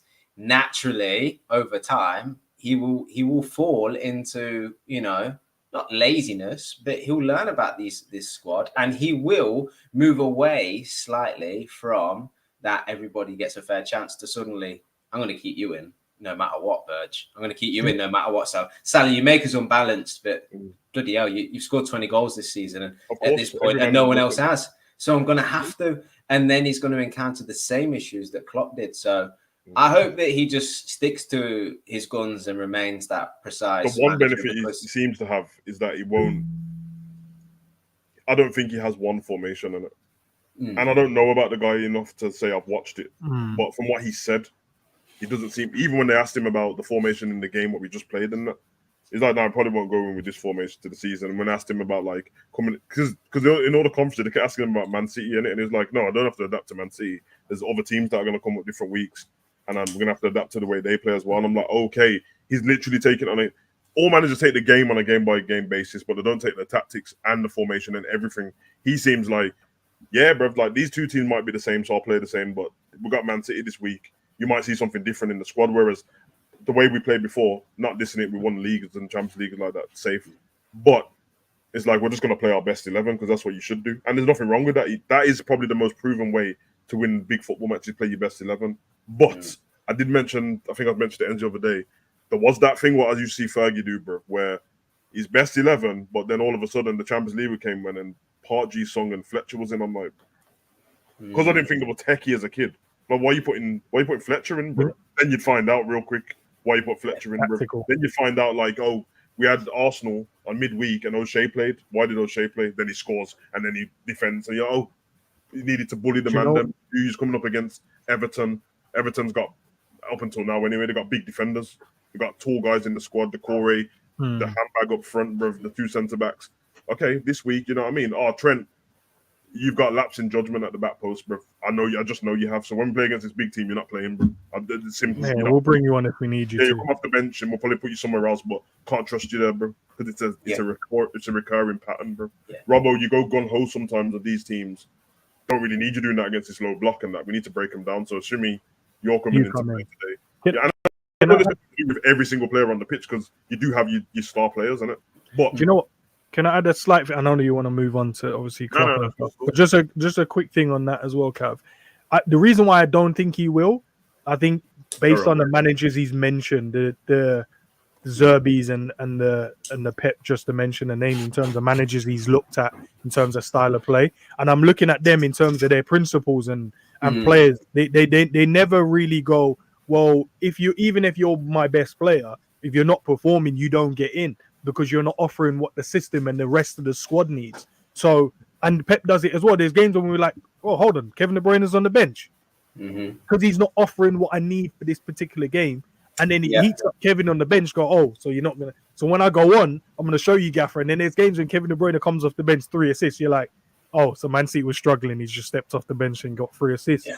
And that's why, for me, I feel like he won't. I'm not saying there's not a point he probably won't, he will do it. But I feel like based on the managers he's mentioned, I feel like he'll stick to those principles for now going forward. I feel like he'll be like, no, if you're not going to do what you need to do, I'm not going to, because you're this guy and you got this name.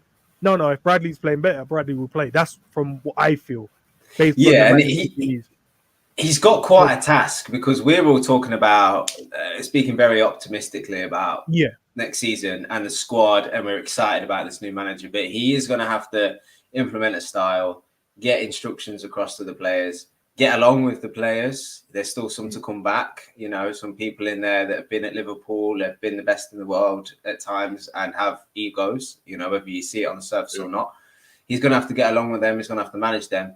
You said earlier, Enz, we have more games next season because of the Champions League. We're in a tougher competition this year because we're in the Champions League. And there'll also be fitness to manage. And I think fitness is something that I think unanimously feel like over the past few seasons under Klopp, something had to improve. There was way too many players injured, felt like we were flagging at the end of seasons. And, you know, that aspect we needed to improve. I actually thought Klopp rotated the squad quite well last season. But we don't know what injuries we're going to be hit with next season. They are going to happen. And so he's got to juggle all of that, which is why I think it was a really smart move to bring in a coach that is really just going to focus on the game by game tactics, training, you know, and selection. Because I think what we lost sight of under Klopp was he had all of that to do, as well as like being, you know, a technical director and doing so much PR and doing, you know, looking at signings and all that kind of added fact. I think we find ourselves just in football where the demands on footballers are as high as they've ever been. Off the back of a Euros, off the back of an Olympics, going into a season where the Champions League's been extended, I think it's crucial for managers to manage their squads, as it's ever been, but there's even more pressure this season. And so to bring in a man that is a coach that specifically will focus on squad development and selection and fitness, I think is crucial. I don't want Slot, whilst he'll obviously speak to Hughes and have his players part in recruitment and stuff, I don't want us to solely focus on recruitment and who we can bring in, because when we get to the season, we've got 25 men to try and get through and win something with. We've got to manage that well. And like I say, he's going to be hit with so many different factors that he's got to really identify what his key principles are and make sure he sticks to them throughout, because they will be tested. They just will. Yeah, because there's a lot for him to learn as well. We spoke about a lot just about him teaching the players stuff, but he's got to learn their stuff as well. It's a different league, bro. Like, he doesn't know about the League Cup and the FA Cup and that yet, bro. Like, we all sit here and go, oh yeah, you know, this youngster can play in that. He might not know that, bro. He might be thinking, nah, I'm trying to win a trophy, bro. I'm playing the best team. and it's gonna feel right until you realize, no, you've got another game in 2 days, bro. And then you've got another one. Shit, we have. And then you all of a sudden you're like, shit. So what do I do? And you know what I mean? Do I go all out here?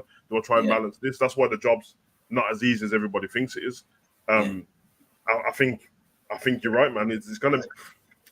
I don't know. And also, do you think that there's just piggybacking off that, Sal? When he's going to, you know, Stevenage away and these kind of, you know, these teams, League One sides and stuff, that culture shift. And then this is what football fans don't want to talk about, right? But But he's played in cup competitions, right, over in the Netherlands and stuff. Yeah. But it's the Netherlands. If you've ever been, right, it's completely different culture and vibe about it to England, right? So when this guy's rocking up on a Wednesday night and he's walking through Teresa's house to get to the pitch, and all these blokes are stood there with the tight changing room as well. Yeah, stood there with poker pies, like just having a go at these players and stuff.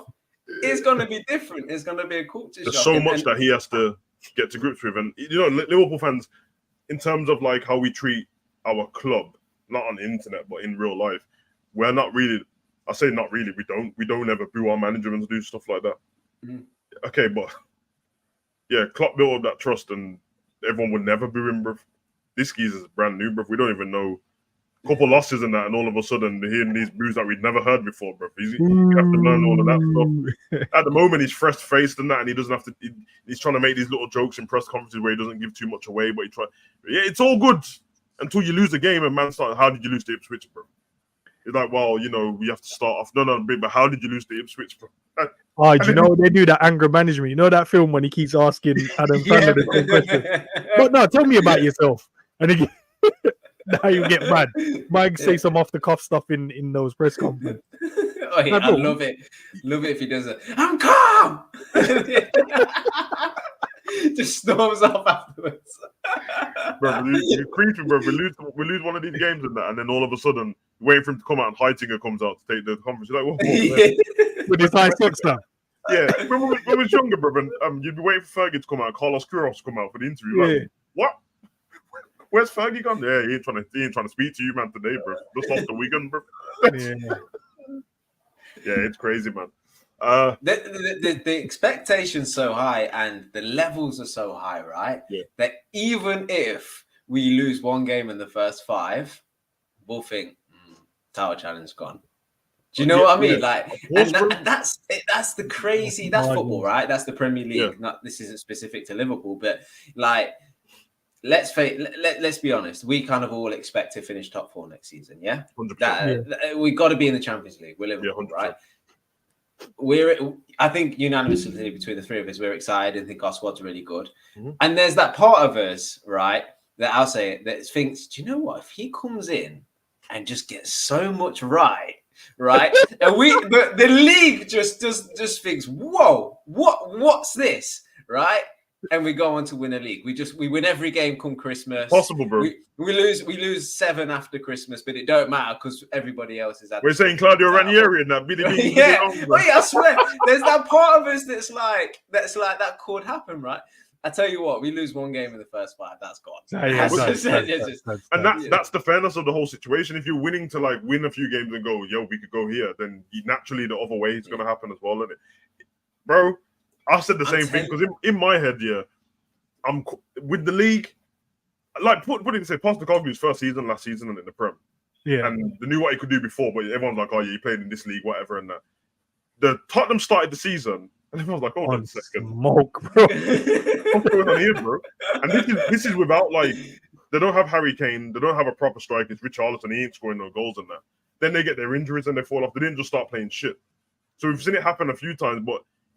When it happened with Leicester, bro, you got to like 8 games and that you're like, oh well, they won their last. I think the season before they won 6 and lost 1 towards the end of the season. So I think they lost to Arsenal and then they won the rest and the other 6. Then they went straight into the new season, won the first 8.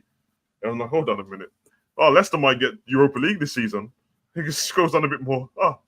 They're gonna get Champions League. They're gonna win the league, bro. And not and it all collided when I realized they weren't getting no injuries, bro. And I'm like, this same team just keeps popping up week in. They all look fresh faced. That is the most inevitable team. I'm not joking, bro. It's one of the most inevitable teams I've ever seen, bro. Like when they turned up on the pitch and I watched Mahrez with gloves on in the heat, bro. I said, what? Yeah. I said, nah, bro. It's a long day, bro. And Vardy's running around trolling. Stepped onto that freshly cut patterned pitch, right? They got the Barmy Army going mad. They got clappers out on that. Yeah, they got clappers out. They were doing like free like hot dogs before the game, free 1 pint in the paddock and stuff. Like I swear to God, the owners properly bought into it and got that fan fever going. And you just got on the pitch, right? Same starting 11. tactic was Kante does his thing in the middle, ball out to Ball Mahrez, bro. first touch impeccable, can go left or right, get the ball through ball into Vardy, he's going to buy a penalty or tuck it away. Same thing every week. He was ruthless, Vardy was, bro. Ruthless, Yeah. bro.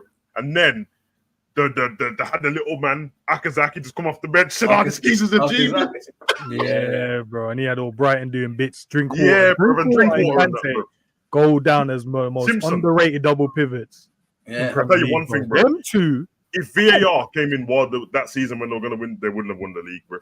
Because Wes Morgan and my man Hoof, bro, they were moving crazy in the box. Yeah. Putting man in headlocks and that, bro, throwing man on the bro. You remember what happened, bro? Once they won the league and then they got to the Champions League next season, I think the VAR come in that season or the season after. I can't remember. Because I remembered, like, instantly, I'm like, yeah. Grab the man's shirt, foul.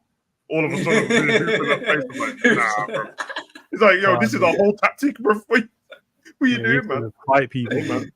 But that's true, man. That's the beauty of football. Like, I get it. The whole fan base has been in the mud lately, bro. But allow me to do what Cav said, bro. Sometimes I'll sit there and I'm like, I'm not thinking that about the league, but I have to tell you, man, bro. That's what I think about the Champions League right now. Because that's our trophy, bro. Ball out. In my head, I'm like, as long as you get to a certain part, bro, I'll tell you, once you get out, that it's a round robin now when it's not even a group. Bro, and you have to finish in the top 8 to get out. Bro, once Liverpool's finished out of that, in my head, Champions League's won, bro. That's just and if you give that Anfield crowd that thing where we look at each other going, something could happen here, you know. Yeah. We're cooking. You get that into the Anfield crowd. Same, man. And that's where we are different. Keys going up. Bro, it's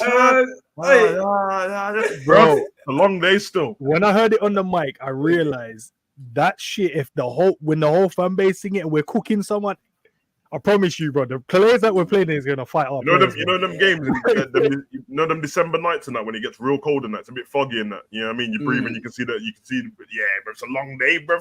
That comes out to warm everyone up and that. Oh my god! See what I'm saying? That's why I got the football purist on, bro. Because they say no one is happy for 2 months, bro. Oh my god! Onto more somber news than that, bro. Hey, man, I did tell everyone this 3 weeks ago, bro. I said I think man's done. As soon as I saw him with AJ Tracy and Stormzy, I knew it was over, bro. As soon as I saw him with Ed Sheeran. Oh my god! Do you remember what he told, bro? You know what, bro? I'm not doing a told you so thing, but we always think outside the box, innit? And when he was leaving, everyone's trying to diss him. Oh, he's quit on the team and that. I can't believe he said it. And the first thing we said, big man has not lived the life, bro. You have to know the life of Klopp, bro. Like as a manager, man was a footballer on Friday, and on Monday morning he was the manager of his team, and he's been a manager since that day. Since that day, bro. Man's rest in peace, but man's mom died. Still a manager of Liverpool, bro. In COVID, can't go there. Couldn't even go as well, which was crazy.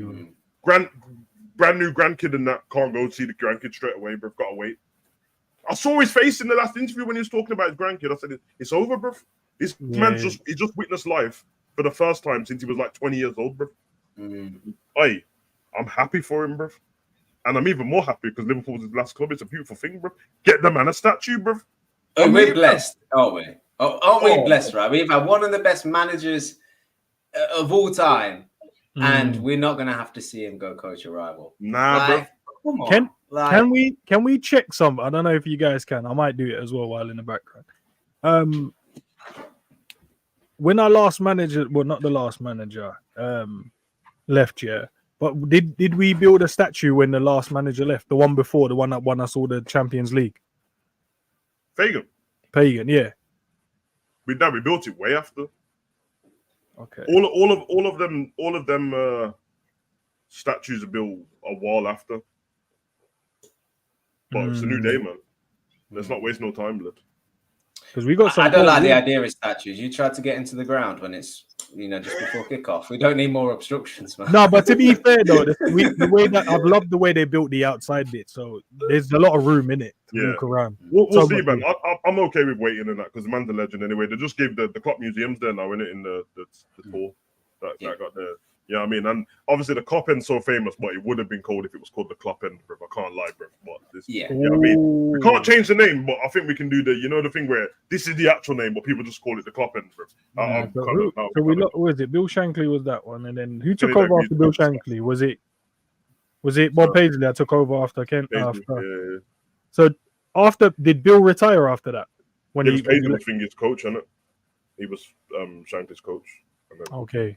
All right. Okay. All right. Fagan's the forgotten man, bro. Man done the bad boy thing and nobody cares blood about Fagan, you know. It's crazy still. Yeah. But yeah, man, big up to Klopp, man. Yeah, I mean, big up to Klopp, man. Nah, Michael, allow it, bro. He's lived. Carry on, bro. He's I think it's very rare for a person in football to be so respected, so successful, and so respected. You know, when you think about football, the people at the highest level, they're either corrupt or their success is a little bit tainted because, you know, I don't know, they go to the top clubs and get all the money, or, you know, they have a point in their career where they've done something wrong, or you can look at negatively.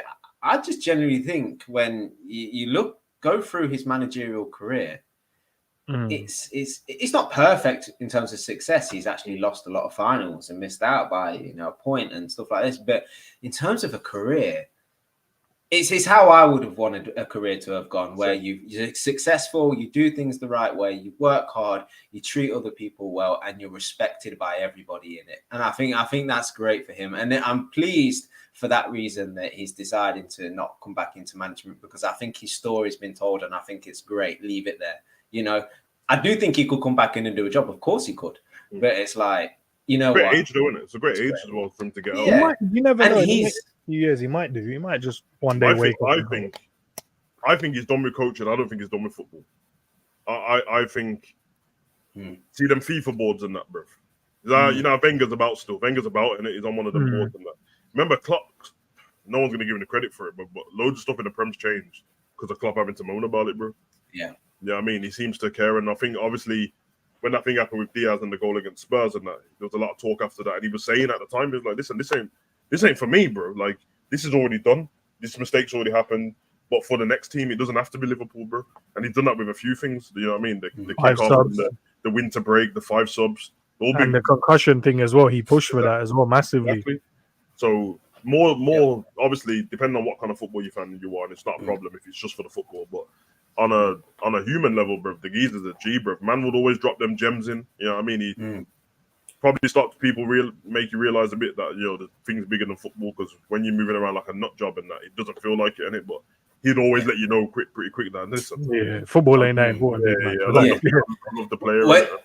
I thought this when watching the Olympics, right? I know you guys are big into it, but I've been loving watching it.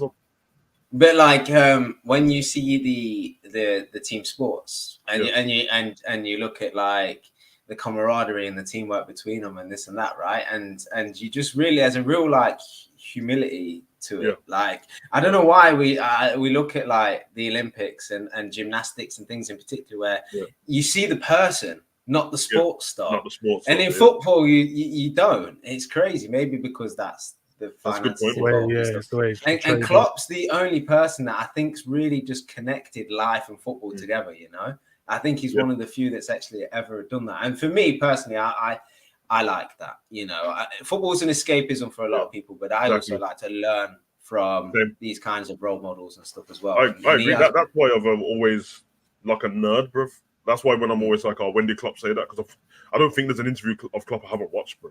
I'm talking about watching shit that like it's in German. I have to watch with the fucking captions on, bro.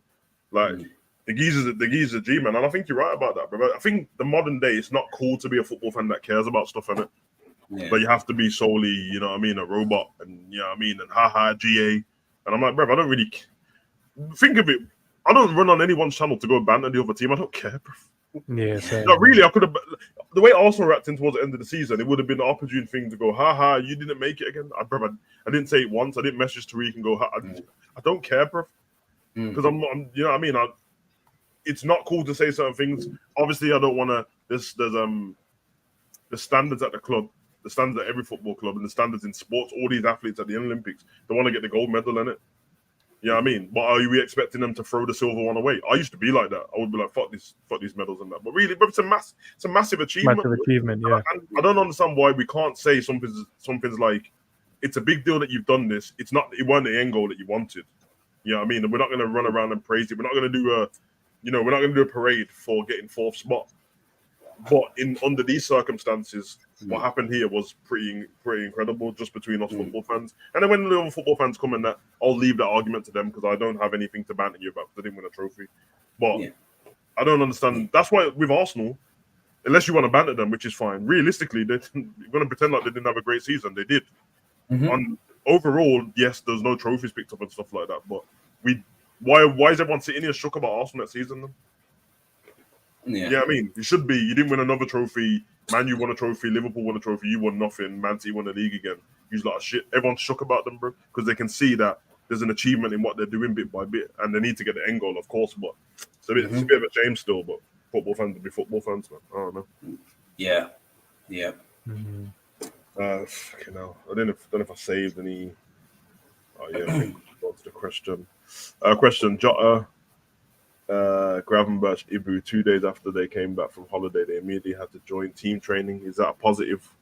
All the players I mentioned would benefit from a lighter training session. They joined the second day. The first day they did testing. Yeah, he said 2 days after. Oh, 2 days. Sorry, my apologies. Yeah, that's good. It means that they're fit. They came back in good condition, I guess. Yeah, they'll be assessed. Yeah. I don't particularly think they'll benefit from a lighter training session because all three of them, not much football in it in the Euros, really. So the Jota one's crazy. You know, there's a few games Portugal chasing a goal, and they made other substitutions, not Jota. That's mental. That means they'd have to take Ronaldo off, and they weren't going to do that. Well, in the one game they didn't do that. He won a penalty, didn't he? So yeah, he did. 1 minute I froze, I'll jump back in. Yeah, cool. But they're two. You know, I mentioned Ibu earlier. He is a player that's got to, you know, if he has a bad season, we're not going to bin him off. I don't think it's that bad, but I do think it's a season. I think off the back of last season, he should be looking at this one going, I need to be performing here, and I need to be consistent.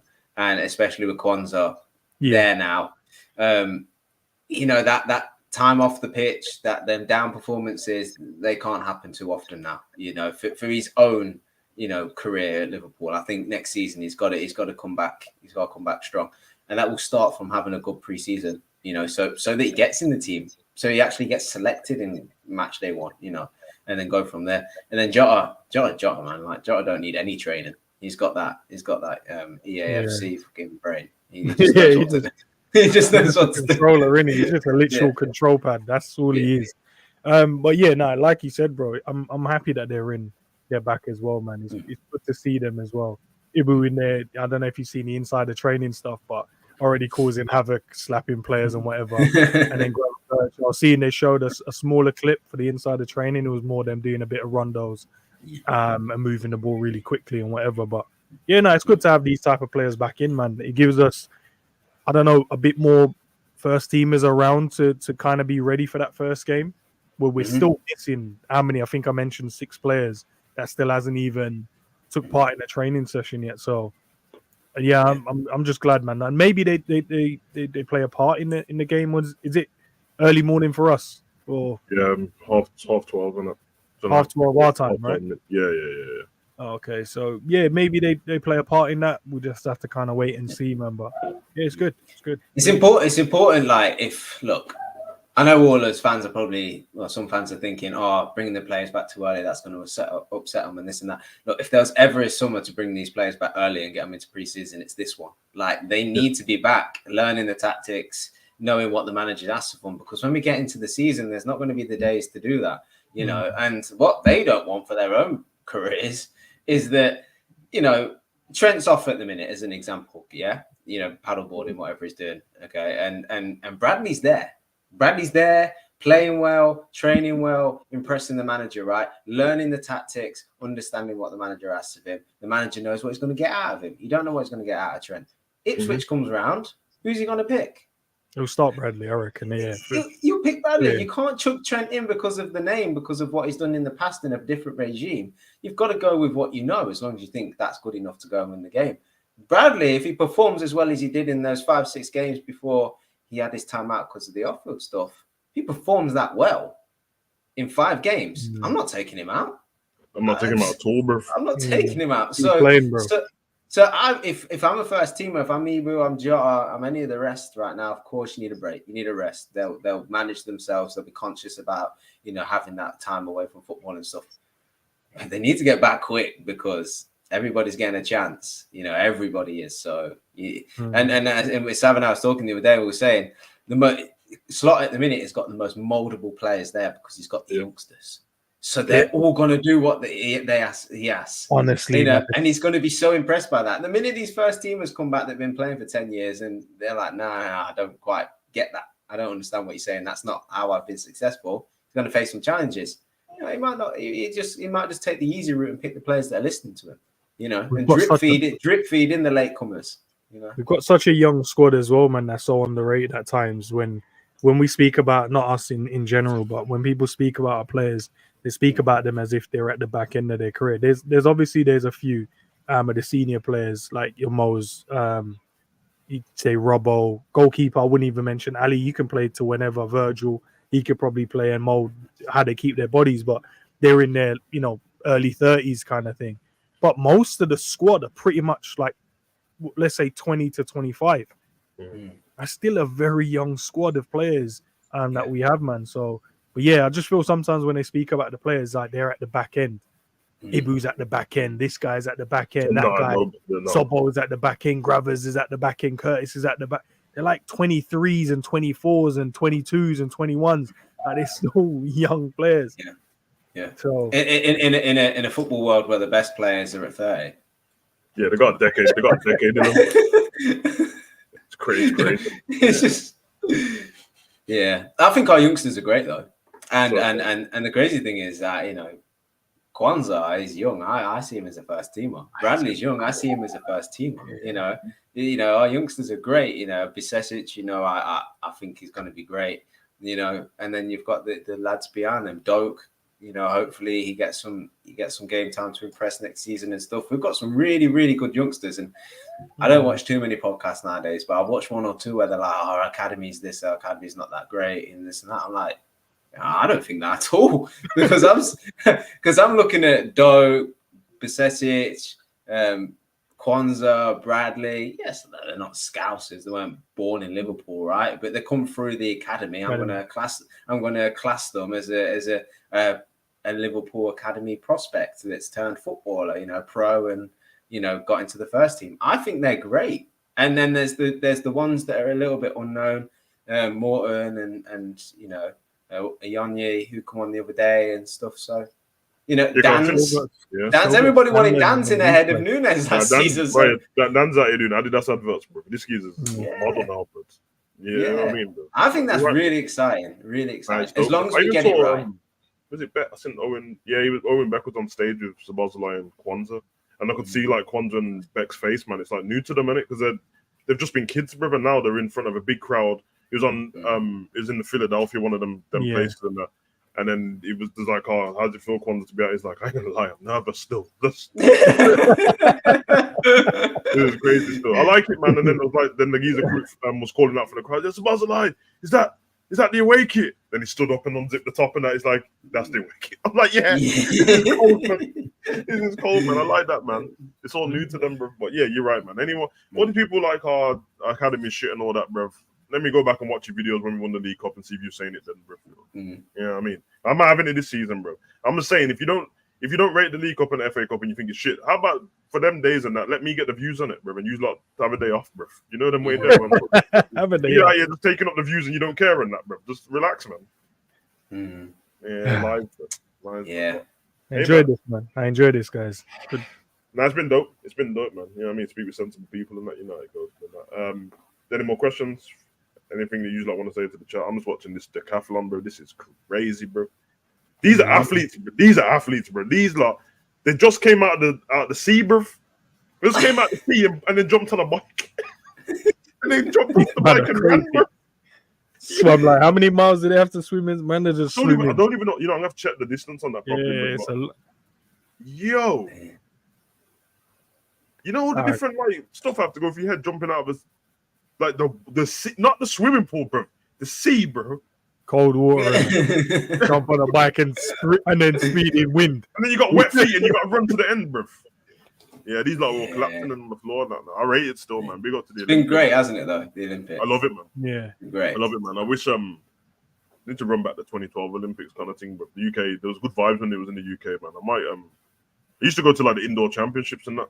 It was pretty good. Obviously, the vibe's not the same though, innit? But it's interesting. It's a like little day out and that chilled, but I respect it, man. Yeah. It's dope, bro. Yeah.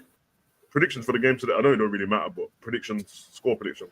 Actually, You got staying up to watch them. I don't even know if I'm gonna stay up and watch it. You know? I'm gonna watch the game, but I don't know if I'm gonna save it and watch it on the treadmill in the morning, or I know I'm lying to myself. Do you know what? Do you know I want to watch it because if I want to watch it just to see what happens.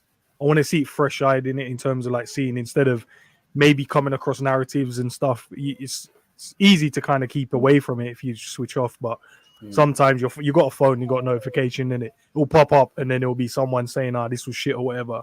So I'd rather just kind of watch it, get my own opinion off the cuff kind of thing.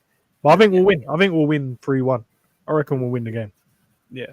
Yeah, I don't know what Arsenal are about, to be honest. I think they got most of their players apart from Saliba and the goalkeeper. I think the goalkeeper Saliba. I know Jesus is Saka in there, Declan Rice in there, but Janino, not Janino. What's his name?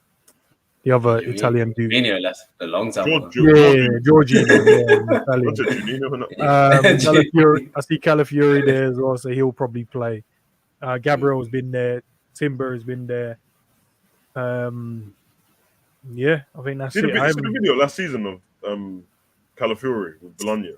Funny video, bro. At the end of the season, you know when they're doing those celebrations and that. Yeah. You know, obviously, interview comes up to him and that, but it's a girl in it. She's kind of alright. That did say, yeah. When his girlfriend comes over. Yeah. That's so dope, man. So yeah, don't try it, blood. Allow it. Yeah, that's something my missus would do as well. I'm not gonna lie. Yeah, I'll give us the win, bro. I'll give us the win. I think there'll be goals. I don't care who wins. I don't think we will win. And I think going into next season, I think Arsenal will be better than us. And I think they'll finish above us. I do hope that everything goes right and that we really challenge, and then the year after we are the better team. But I think at this point in time they're really strong. So they've got a style, and that's where I think they'll win this sort of preseason game. It's a preseason. There'll be a lot of mix and match. There'll be two teams in both halves and things like this. But they've got a style. They know how to play, and I just think that's going to be enough for them to sort of cut us open at where we're at. To be honest with you, so hope I'm wrong, but I think we'll do well. I think we'll be really intrigued with what interested in what we see. I think we'll learn a lot. But yeah, as far as the result goes, I think Arsenal will probably beat us. To be honest, but I don't mind. It's okay. I don't mind. Yeah, I think I got 2-2. I think there'll be goals in it as well. Yeah, be interesting, man. Yeah. But we just got to control the fan base, because if they get a good result and if United get a good result, we're gonna. Because United's got Betis tonight, isn't it? Yeah. But remember, it's pre-season. It don't matter. Yeah, I'll lose these two games and win against Ipswich. I'm good with that. I don't care. Yeah, trust. Give me the 3 points, bro. Give me 3 points. Is the Community Shield on Sunday or the Sunday after? It can't be this Sunday. It'll be the Sunday after, wouldn't it? Sunday after. When does the season start? In about 3 weeks. Season starts in 3 weeks. Yeah, so it'll be normally the week before the season starts, or that weekend before. Yeah. So if it's on the Sunday, then the game, Friday? Then the Friday will be the first Prem game.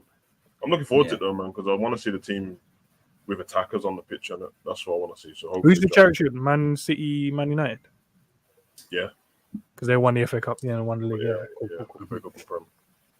Nice. Yeah. Ten Hag get the victory in that. You know what I mean? Man City been shipping goals though. Yeah.